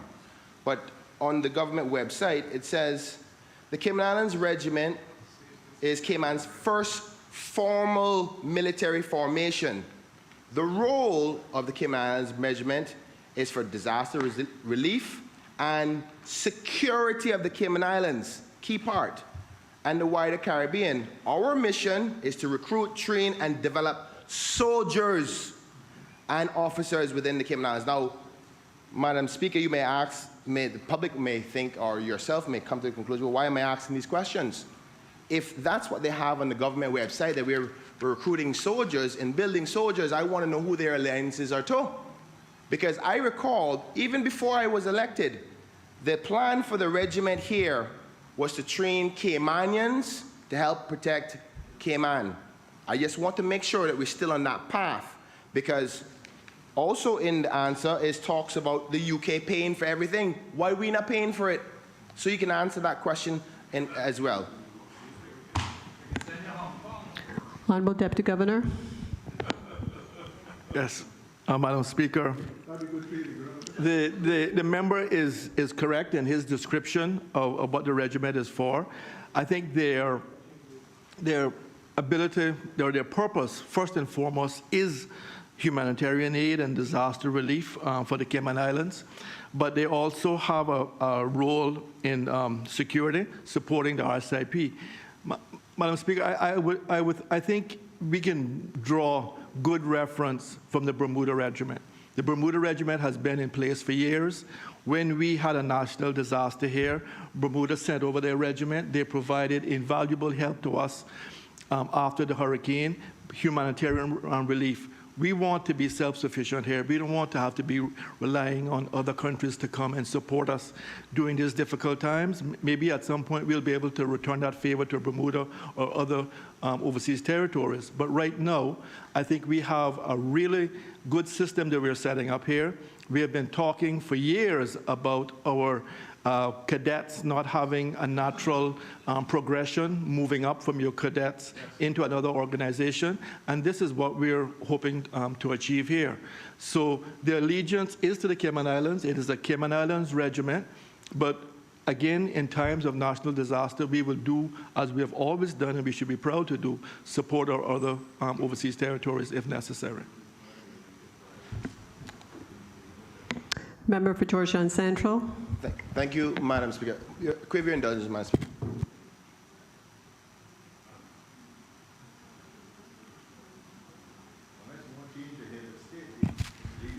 Thank you, Madam Speaker.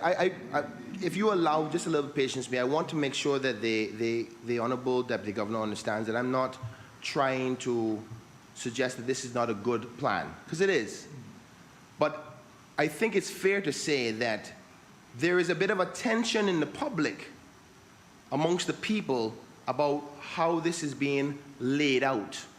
And my job as a legislator is to calm the nerves of the people as to where we're at. Because some people are worried about the feel that this is a UK come and take over. And I don't think so. But my job is to make sure that the questions are asked, that the Honourable Deputy Governor, on behalf of the Governor, can confirm to my people that that's not what this is. Now, which leads me to my last supplementary question. Who will have the final say of orders to this regiment? Now, that is important, Madam Speaker, to the foundation of my line of questioning. Who do they answer to? Who gives the final say? Like, for example, in the United States, the President is in control of the Army. Is it going to be my Honorable Premier? Or is it going to be His Excellency the Governor? Whoever that Honourable Premier may be, now and in the future. Honourable Deputy Governor. Madam Speaker, thank you. Madam Speaker, under the Constitution, His Excellency the Governor is responsible for internal security, so I would imagine that he would have the final say in what happens at the regiment in terms of the orders.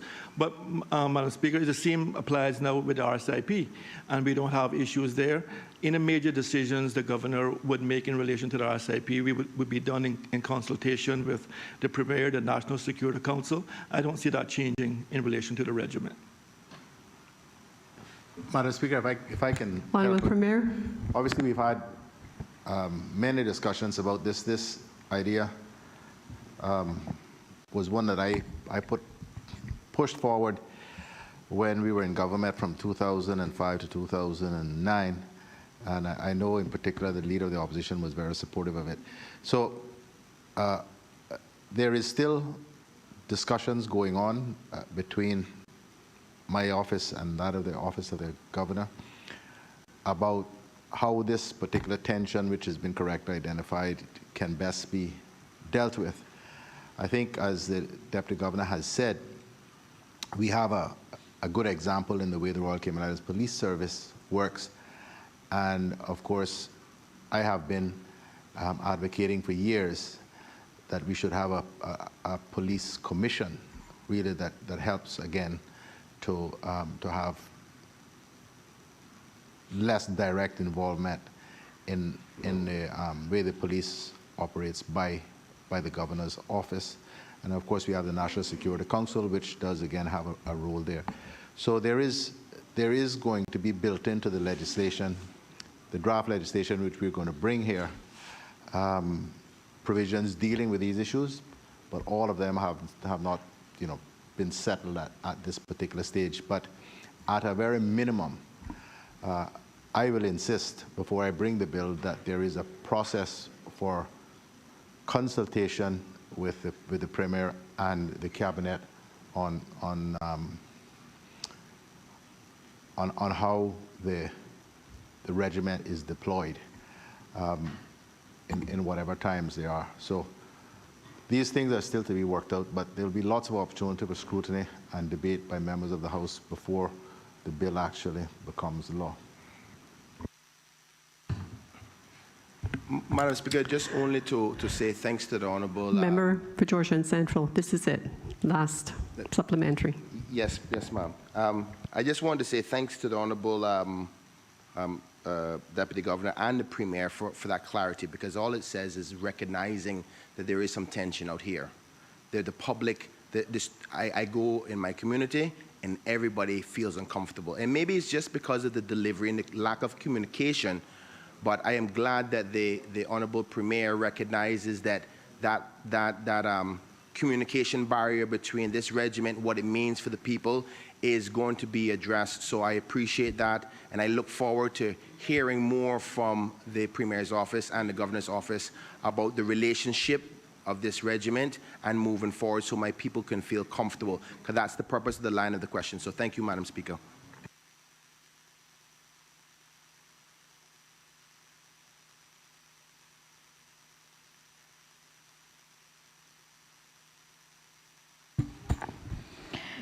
The elected member for Georgetown Central to ask the Honourable Deputy Governor, question number 25. Member for Georgetown Central. Thank you, Madam Speaker. I rise to ask the question standing my name in the order paper, number 25.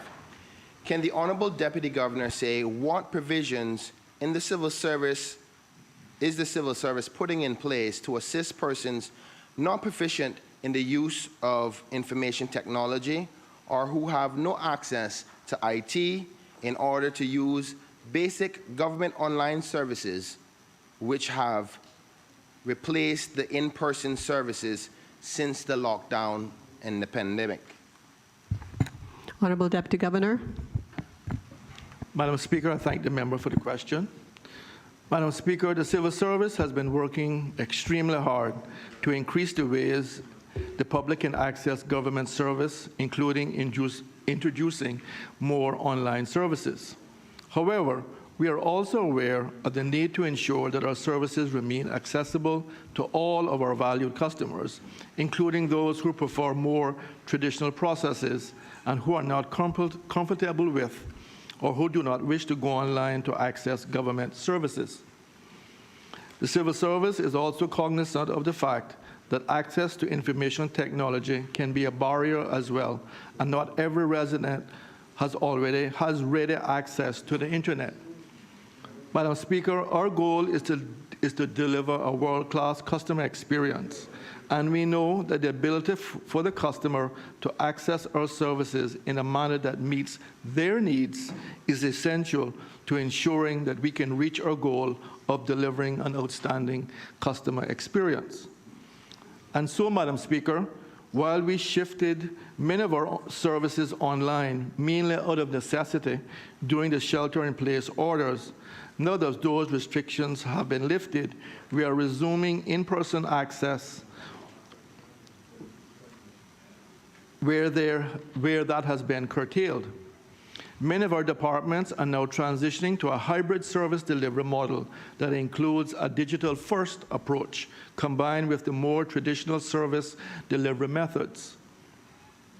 We believe that this approach is one that will be welcomed by our customers who prefer the convenience of the digital service delivery, as well as those who wish to connect with our services through the more traditional pre-COVID platforms. By creating more options for how our customers access our services, we believe that we will be able to deliver efficiencies as well as an improved customer experience. One example of the hybrid approach, Madam Speaker, can be seen with the services provided by my office. As of Tuesday, July 23rd, applications for British Overseas Territorial Citizenship and British registration and the expungement of criminal records now have the option of submitting their applications either via email or through the traditional service.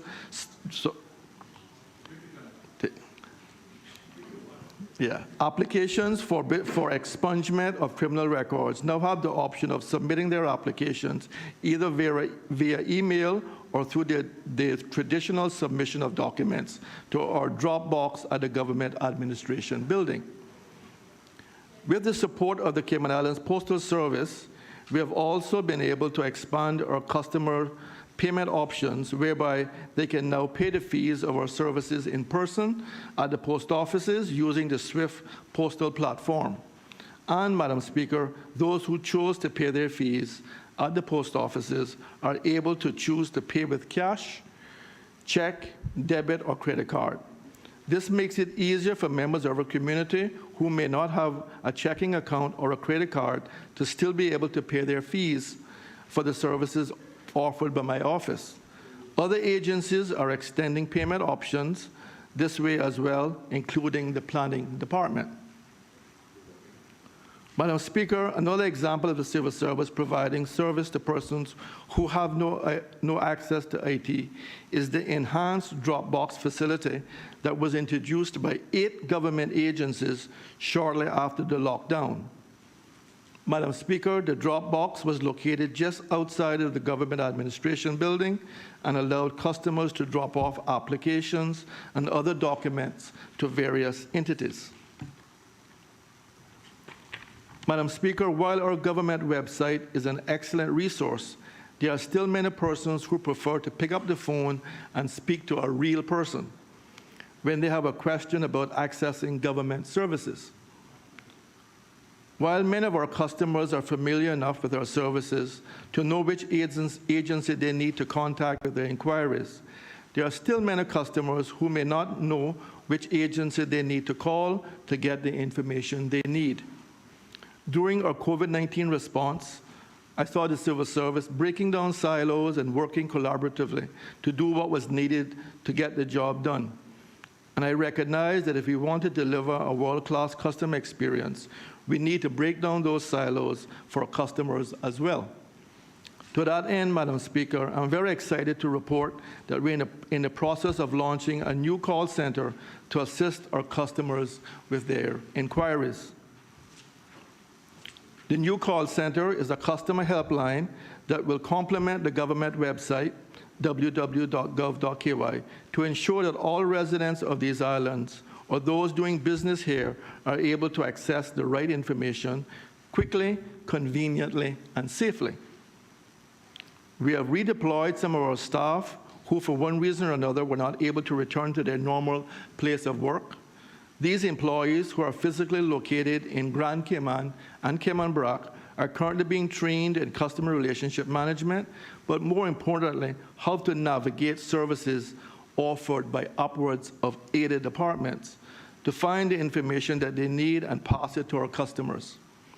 The customer helpline will operate from 8 a.m. to 5 p.m. daily, but will also be a voicemail. There will also be a voicemail for customers who call during the out-of-office hours. Madam Speaker, another exciting feature of this new customer helpline is that staff who will be providing this service will be working remotely, and not just here in Grand Cayman. Two staff will be providing this service from Cayman Brac.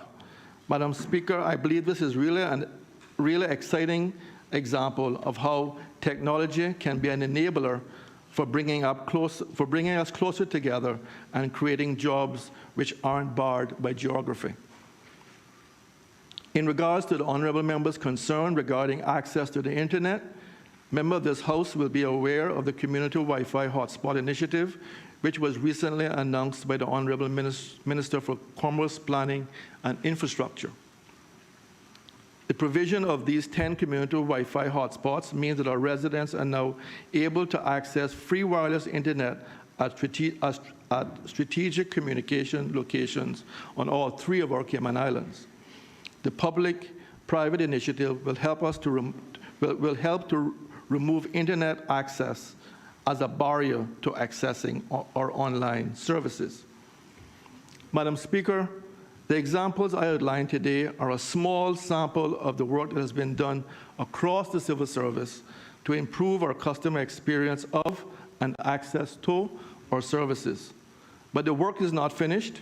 We will continue to improve and refine our service delivery with the goal of meeting our customer needs through ease of access and customer service excellence.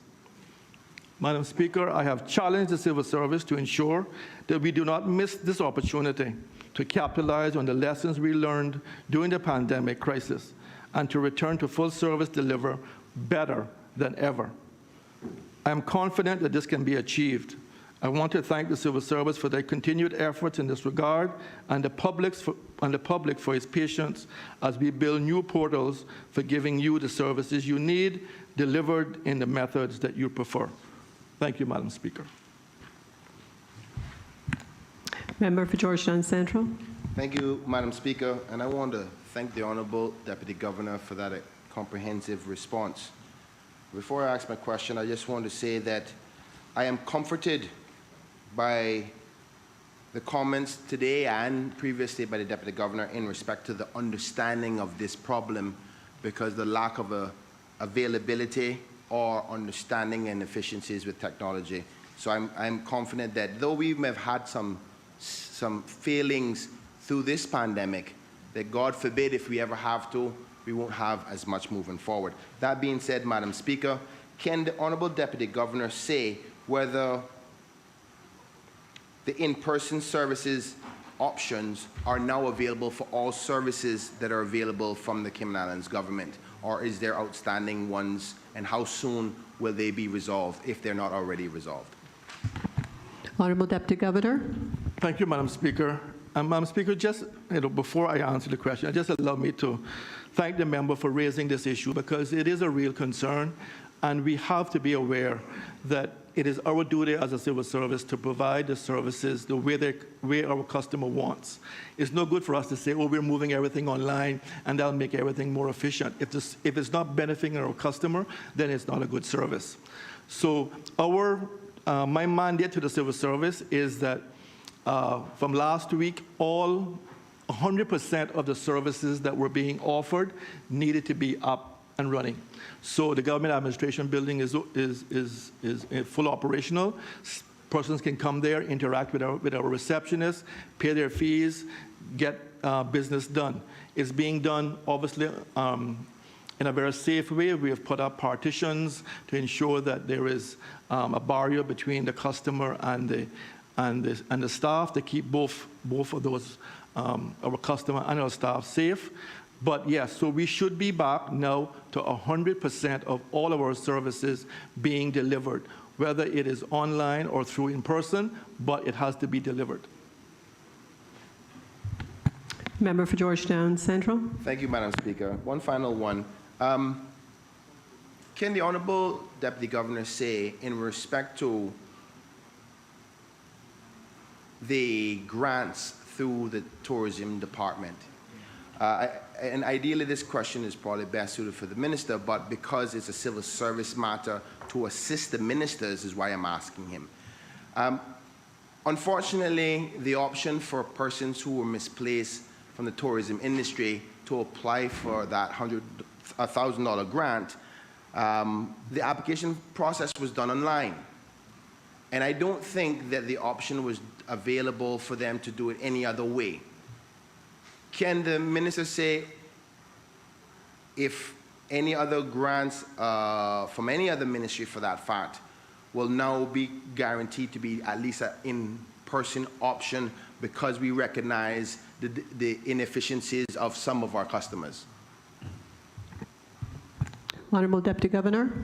Yes, Madam Speaker, thank you. Yes, sir. Yes, ma'am. I mean, when those various grants and support was offered, we were in a lockdown. So now that we're out of the lockdown per se, we can now offer an enhanced service. So I'm sure that the members' concern will be adequately addressed. If this needs to be done again, there'll be forms to collect at the government building, that type of thing, yes.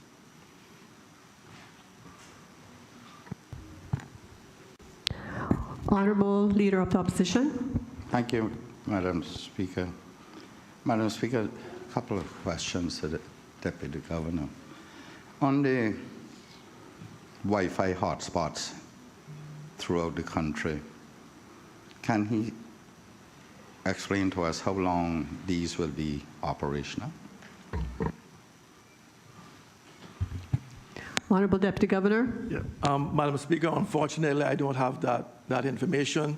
I'm happy to speak with the requisite ministry, but I personally don't have that information.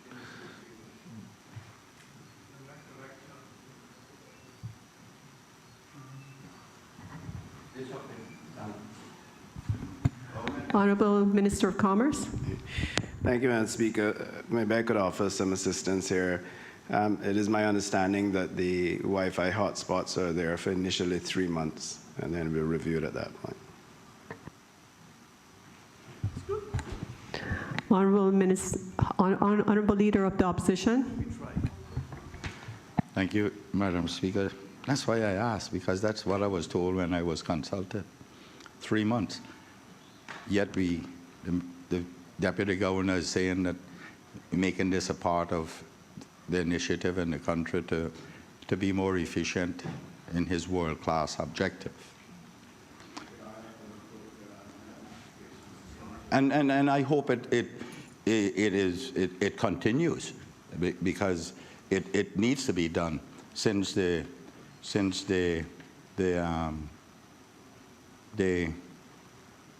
service providers are not even getting fiber optics in the eastern end of the island.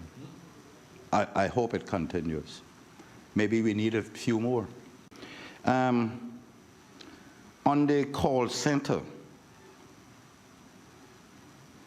Madam Speaker, I wonder if the Deputy Governor can tell us if he has monitoring facilities to measure efficiencies on that call center, this call center, and how many people will be manned it. Honorable Deputy Governor.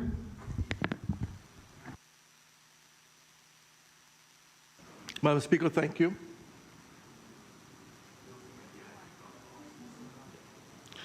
Yep.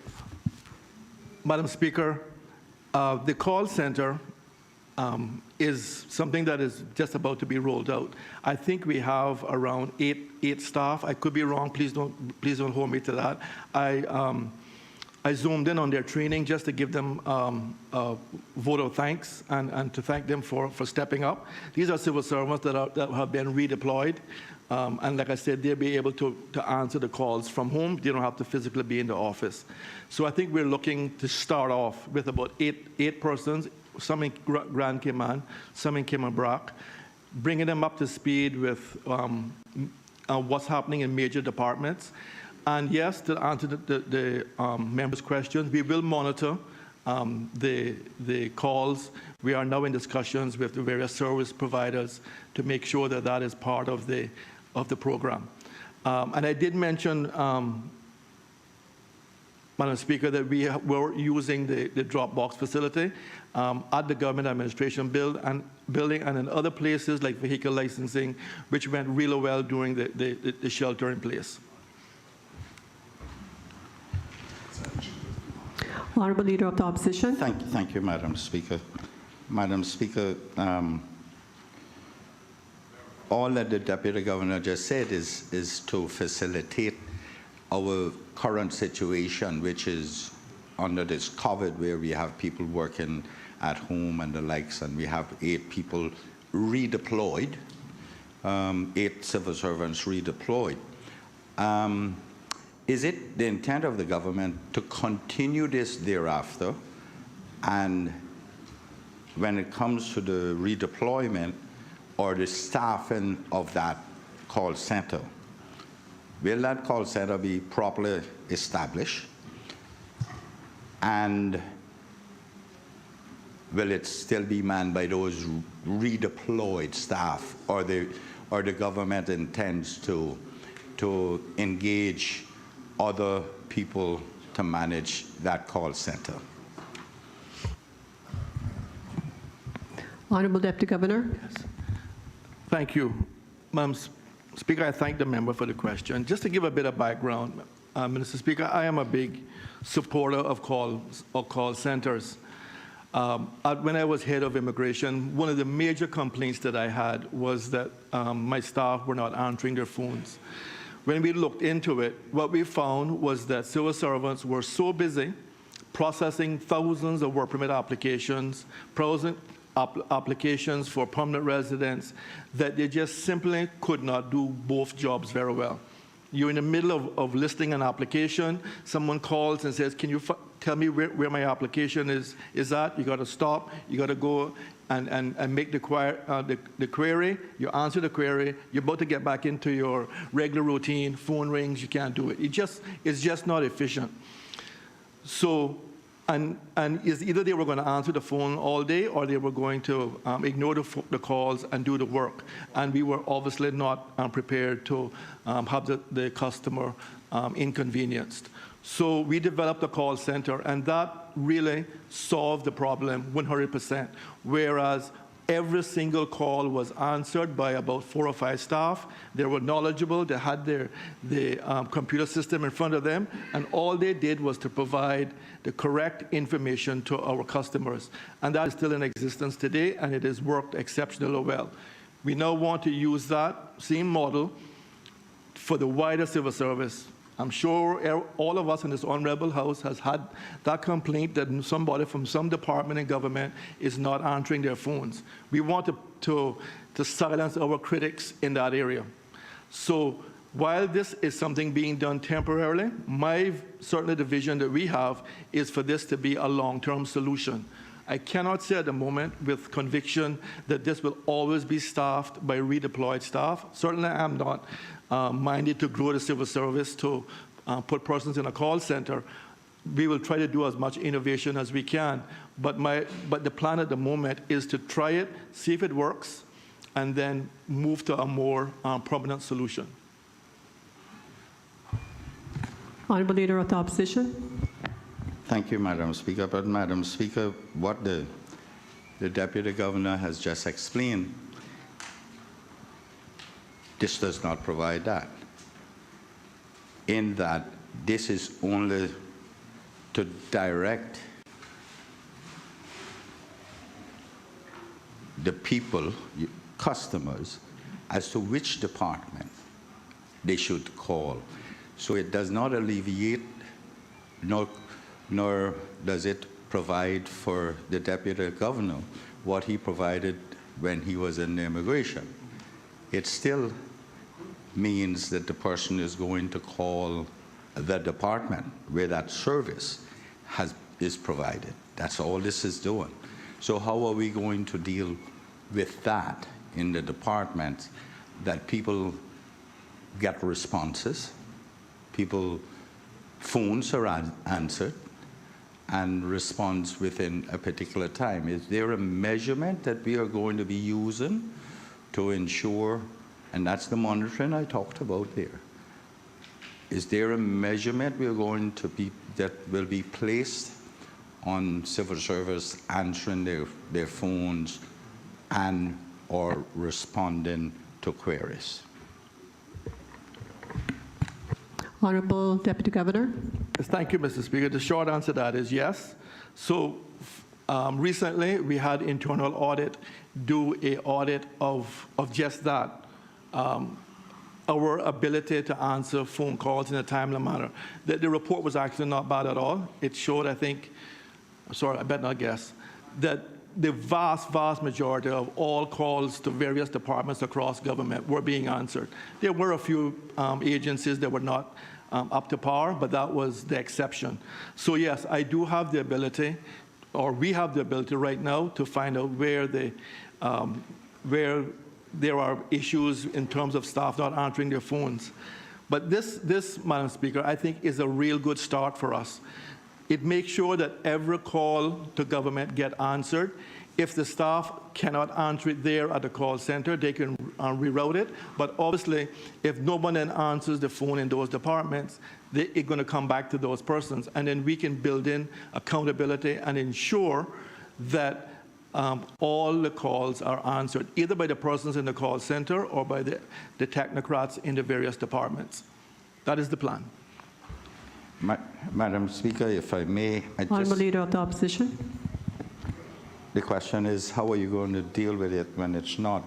Because it may not necessarily mean the people like you found in immigration are sitting there and twiddling their thumbs. It may be they can't answer their phones. And that is the key. What responses will we have to that? Because it may mean setting up call centers within each department. Is that a consideration? Honourable Deputy Governor. Madam Speaker, the member is absolutely correct. But it is the problem at the moment. So if you look at our face-to-face interactions, 500,000 customers over the last 2.5 years, 93% of them said they were very, very happy with our service. That is face-to-face.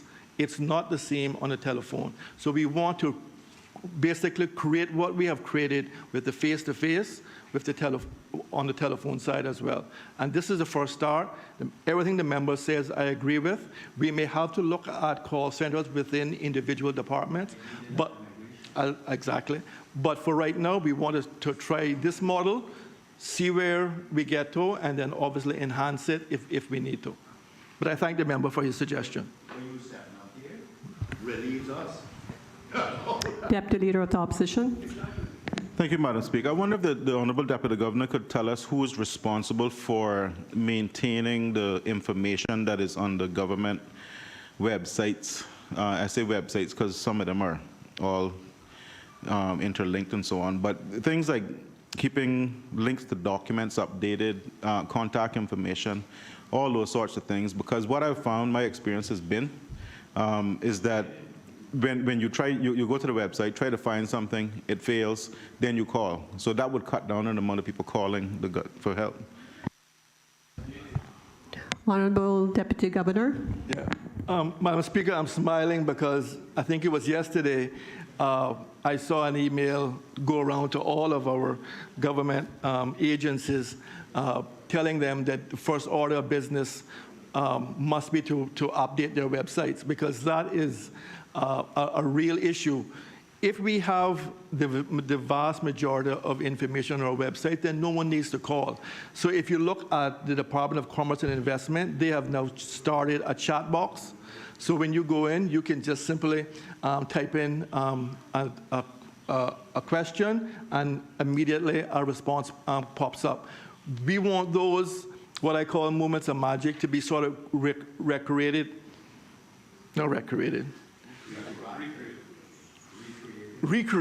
across the entire civil service, so that our customers do not need to pick up the phone. They can simply go to our website, put in some questions, and they get the answer. So I think we're on to something really good here. I commend the staff in DCI. They have always been leading in this area, and the minister. But we want to see that, like I said, duplicated across the entire civil service, so that the need to pick up the phone to call is the exception.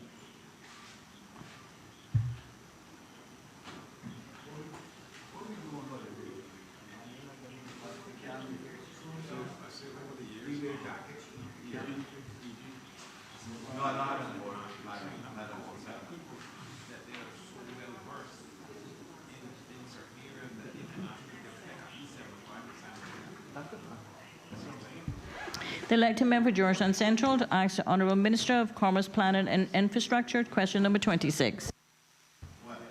Member for Georgetown Central. Thank you, Madam Speaker. I stand to rise to ask question number 26 on the order paper standing my name. Can the Honourable Minister provide an update on the current status of the National ID program?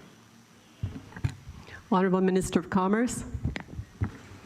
Thank you, Madam Speaker, and thank the member for the question, because I'd love to update him.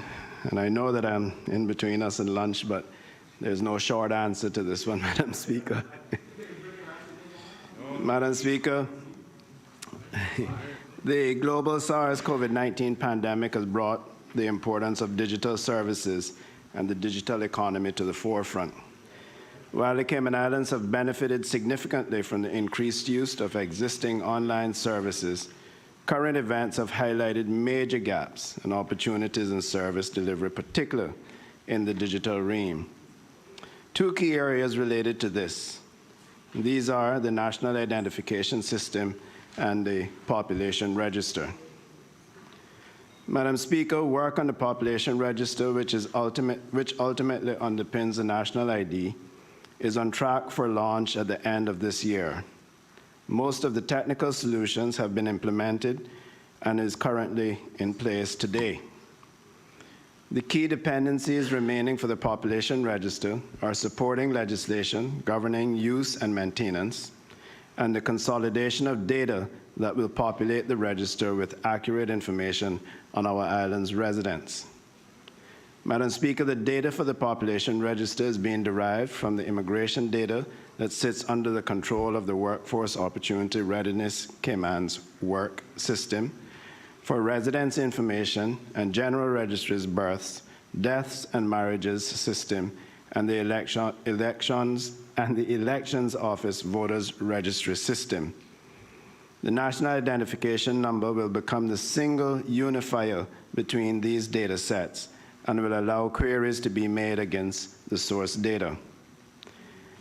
Identity accuracy is a central focus so that queried results can be trusted as accurate, reliable, and the most recent data on an individual. These linkages will also eventually lead to customer conveniences and such services as central address management for individuals and a reduction in document submissions for certain services. Further to this, Madam Speaker, it will facilitate participating Cayman Islands government, CIG entities being able to check basic information at the source instead of requiring a person to resubmit information that the Cayman Islands government already holds on them. Madam Speaker, the E-Government Services Unit is leading the program on the National ID and the related projects. With the collaboration of Computer Services Department, Work, CBC, Elections Office, and General Registry, they have made major progress. The work involved covered three key projects that will collectively move the Cayman Islands forward in the digital economy. Madam Speaker, these are namely, 1, a common identity and access management platform, which provides the online functionality to interact with participating government websites with one login, increased security, and in combination with the Population Register as a known individual. 2, data extraction, transformation, and loading, which is a project that provides the tools and processes for the analysis of data accuracy and matching between the data of the different systems when being consolidated for the Population Register. The respective data controllers are using the reports provided to address issues in the data at the source. And lastly, Madam Speaker, the creation of the central registry itself, which is referred to as the Population Registry. And all three of these projects are well on their way. Regarding the issuance of the physical ID, Madam Speaker, e-government is working towards the procurement of a comprehensive suite of services, consumables, equipment, software, and support in relation to the physical identification cards. It is anticipated that this will allow for the issuance of national IDs to begin early in the second quarter of 2021. The key dependencies to achieve this are the completion of the population register, instituting the necessary supporting legislation, and finally, completion of the procurement process for the physical cards embedded with digital signatures capabilities. Madam Speaker, it is intended that the national eID will become the primary form of a government-issued photo ID for everyday use within the Cayman Islands. Physically, it is anticipated that the card will carry references to Caymanian immigration status and elements necessary for voter identification. It will also have each person's photo and signature printed on the card, as well as digitally stored within the card's chip. Because of the e-services capability and the digital information on the card, this form of identification is distinguished as an eID, not simply a photo ID. The card, however, will not include biometric data such as fingerprints, iris recognition, or speech recognition, or any other form of metrics on a person. Madam Speaker, the incorporated electronic capabilities on the card will allow a cardholder to enjoy the technological advancements of secure digital signing. As interchangeably as we use the terms electronic signature and digital signature in common languages, there are differences. An electronic signature is an electronic symbol attached to a document by the person. An example of this is the electronic image of a person's handwritten signature. In contrast, Madam Speaker, digital signatures use a mathematical technique used to guarantee that an electronic document is authentic, as it indicates by whom it was digitally signed and has not been modified. It is important to know that both electronic and digital signatures are binding, and that the national ID card with supporting infrastructure will facilitate both types of signatures. Madam Speaker, digital signatures, however, will provide a high level of confidence in the signatore's identity, as the generation of such a signature requires both physical access to the electronic card and knowledge of its PIN code. Furthermore, the integrity of the signed documents can be trusted, as the digital signature is invalidated by any modification of the signed document. Therefore, having confidence in the identity of the signatory and in the document's integrity enables document authenticity to be trusted and verified.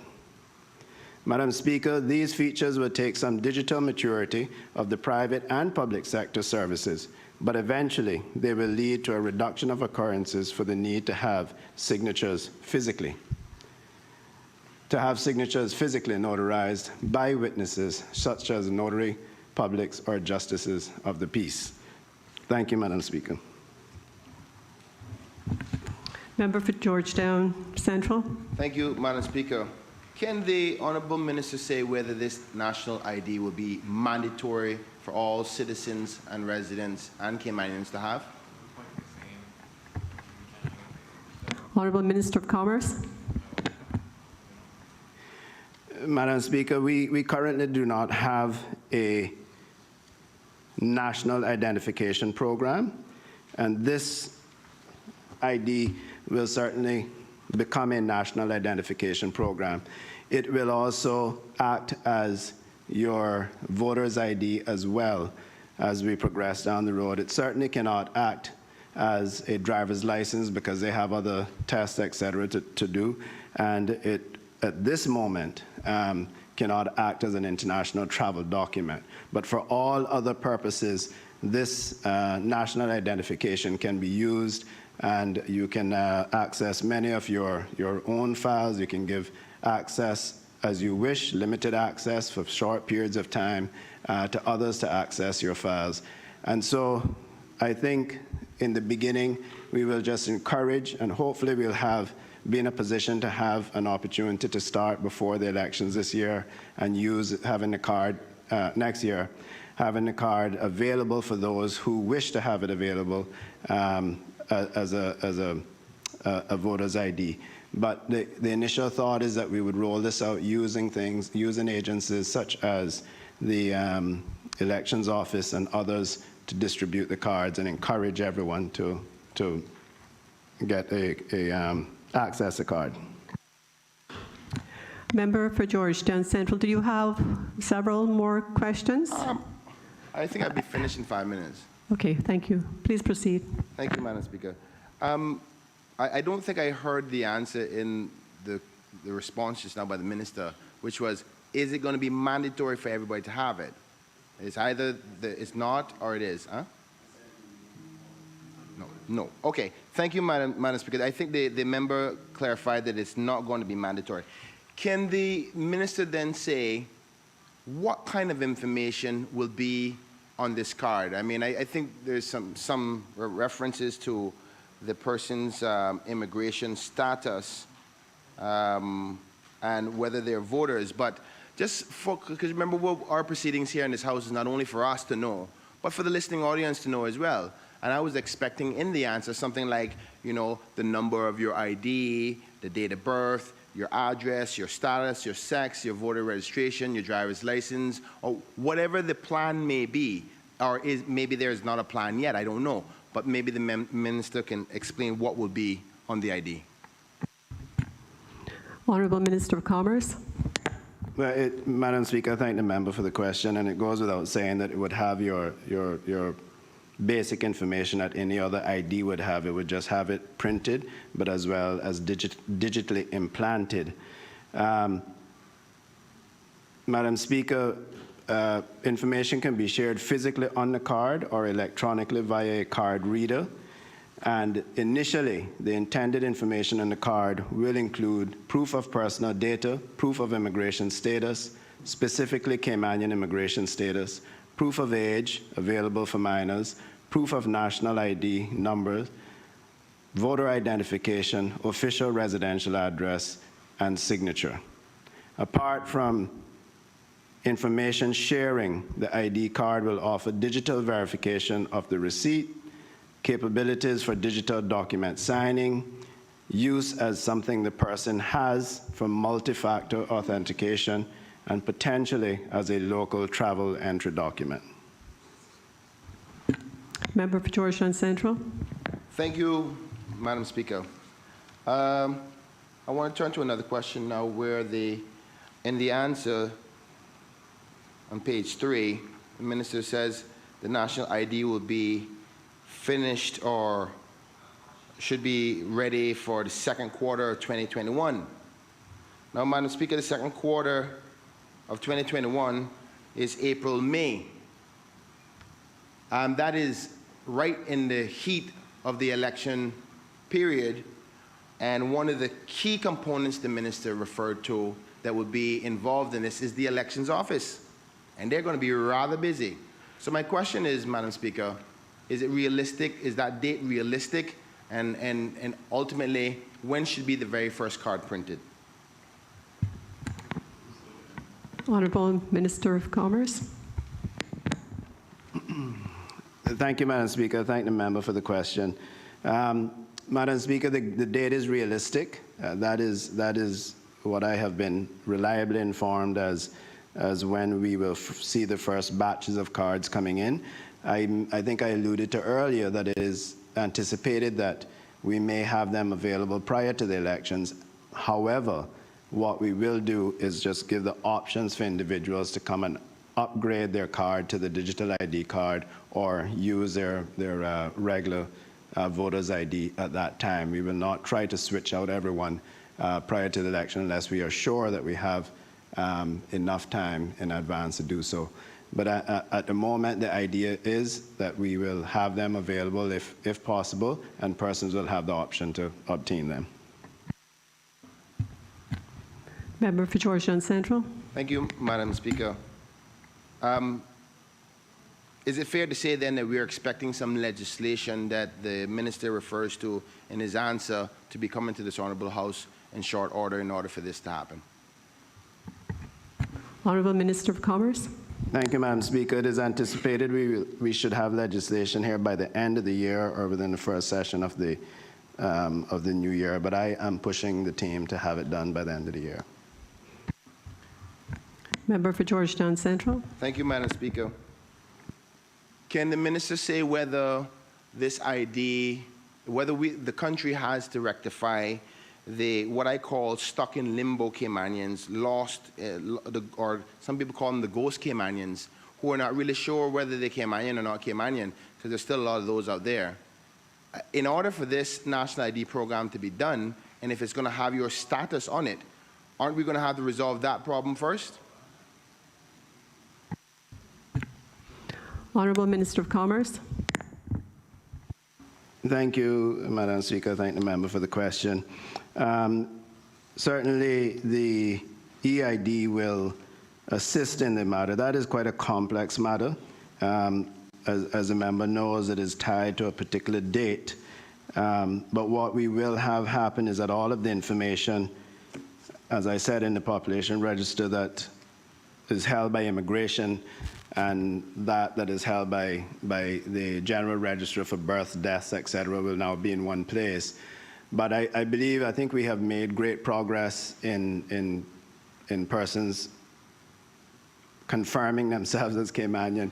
And what this will do is that will now always be in their digital ID. So going forward, they won't have to worry about that anymore. They'll be confirmed within the population register as a Caymanian. Member for Georgetown Central, is this your last question? Yes, Thank you. Thank you, Madam Speaker. I want to say thank you to the Minister for his answers. As you can imagine, many people will start to have questions and fears. So can the Minister address the security arm of things? Because we haven't outlined yet, because the legislation hasn't come to this Honourable House yet, as to what will be in this digital identification. And until we actually have that in law, I think people will be a bit edgy. Even me, I go, well, what kind of information government going to have with me, kind of thing. We heard that there's no fingerprint, no iris, or no voice recognition. But there's other pertinent information that you don't want everybody to know. So can the Minister talk about the security arm of the protection of that data that will be in that chip? Because I didn't hear much in respect to the security elements to protect and make sure that nobody has access to it that shouldn't have access to it. Honourable Minister of Commerce.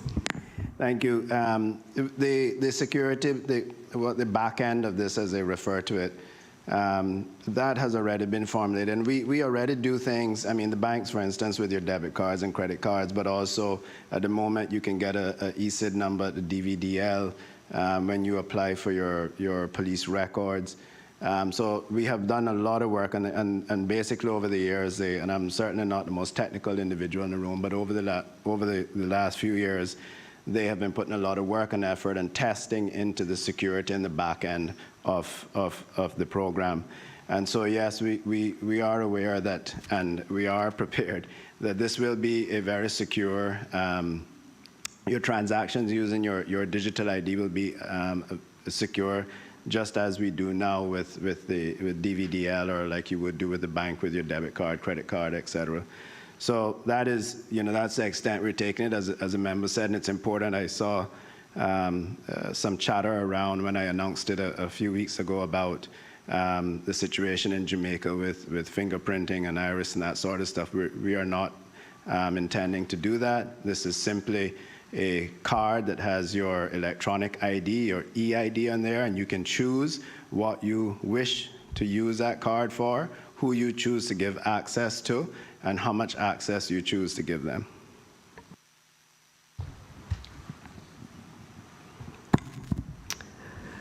Honourable Leader of the Opposition. Thank you, Madam Speaker. Madam Speaker, I had questions relating to this area written down. I'm sure the Minister said that information will be shared between departments and government and stuff. I'm not convinced that what he just explained about what you do at a licensing department or what you do at a bank relates entirely to that. Because has this government cleared this in accordance with the citizens' right to privacy? Has there been any legal consultation on this matter?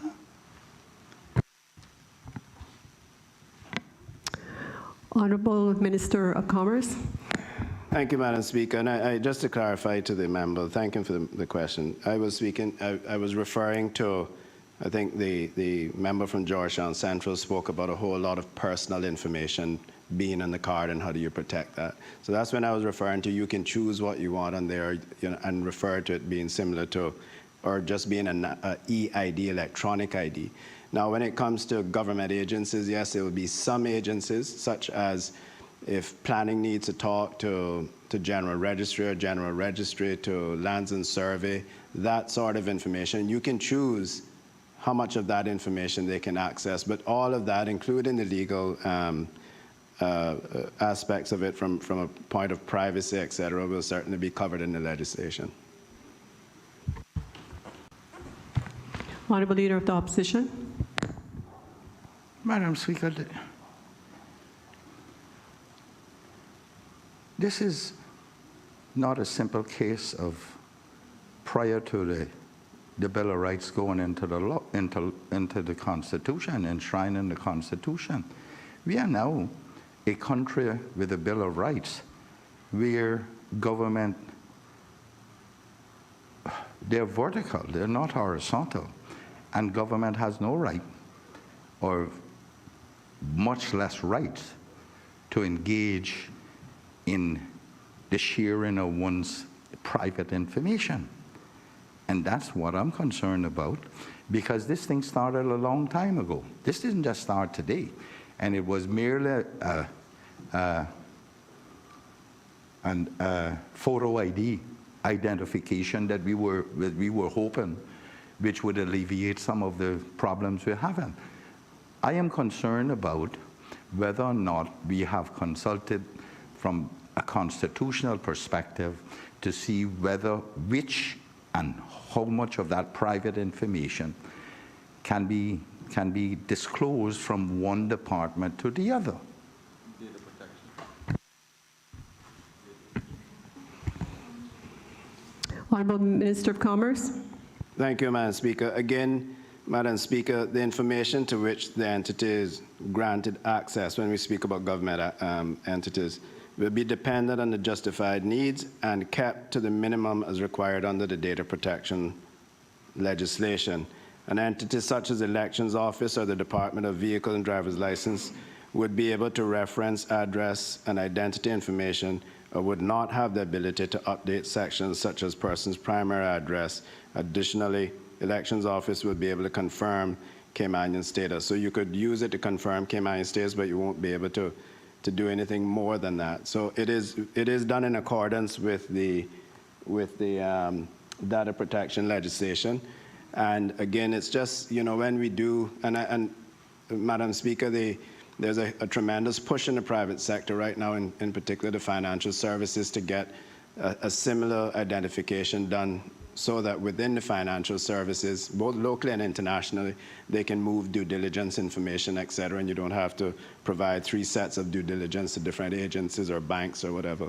But it's in government right now, we still, you know, if we need to get something from Lands and Survey for a planning application, you tick a little box on a piece of paper to say, yes, I give you permission to get that information. So this digital ID gives you the ability to do these things without having to, gives you the individual, gives you, not the government, the individual, the ability to share information if they so wish. This gets worse by the minute. Honorable Leader of the Opposition, are we going to continue with many more questions? If that's the case, then we need to break for lunch. Well, I would advise, I would second that motion, Madam Speaker. Okay. Okay, the House will suspend its proceedings for lunch, and I ask all members to return to the chamber promptly at 2:45.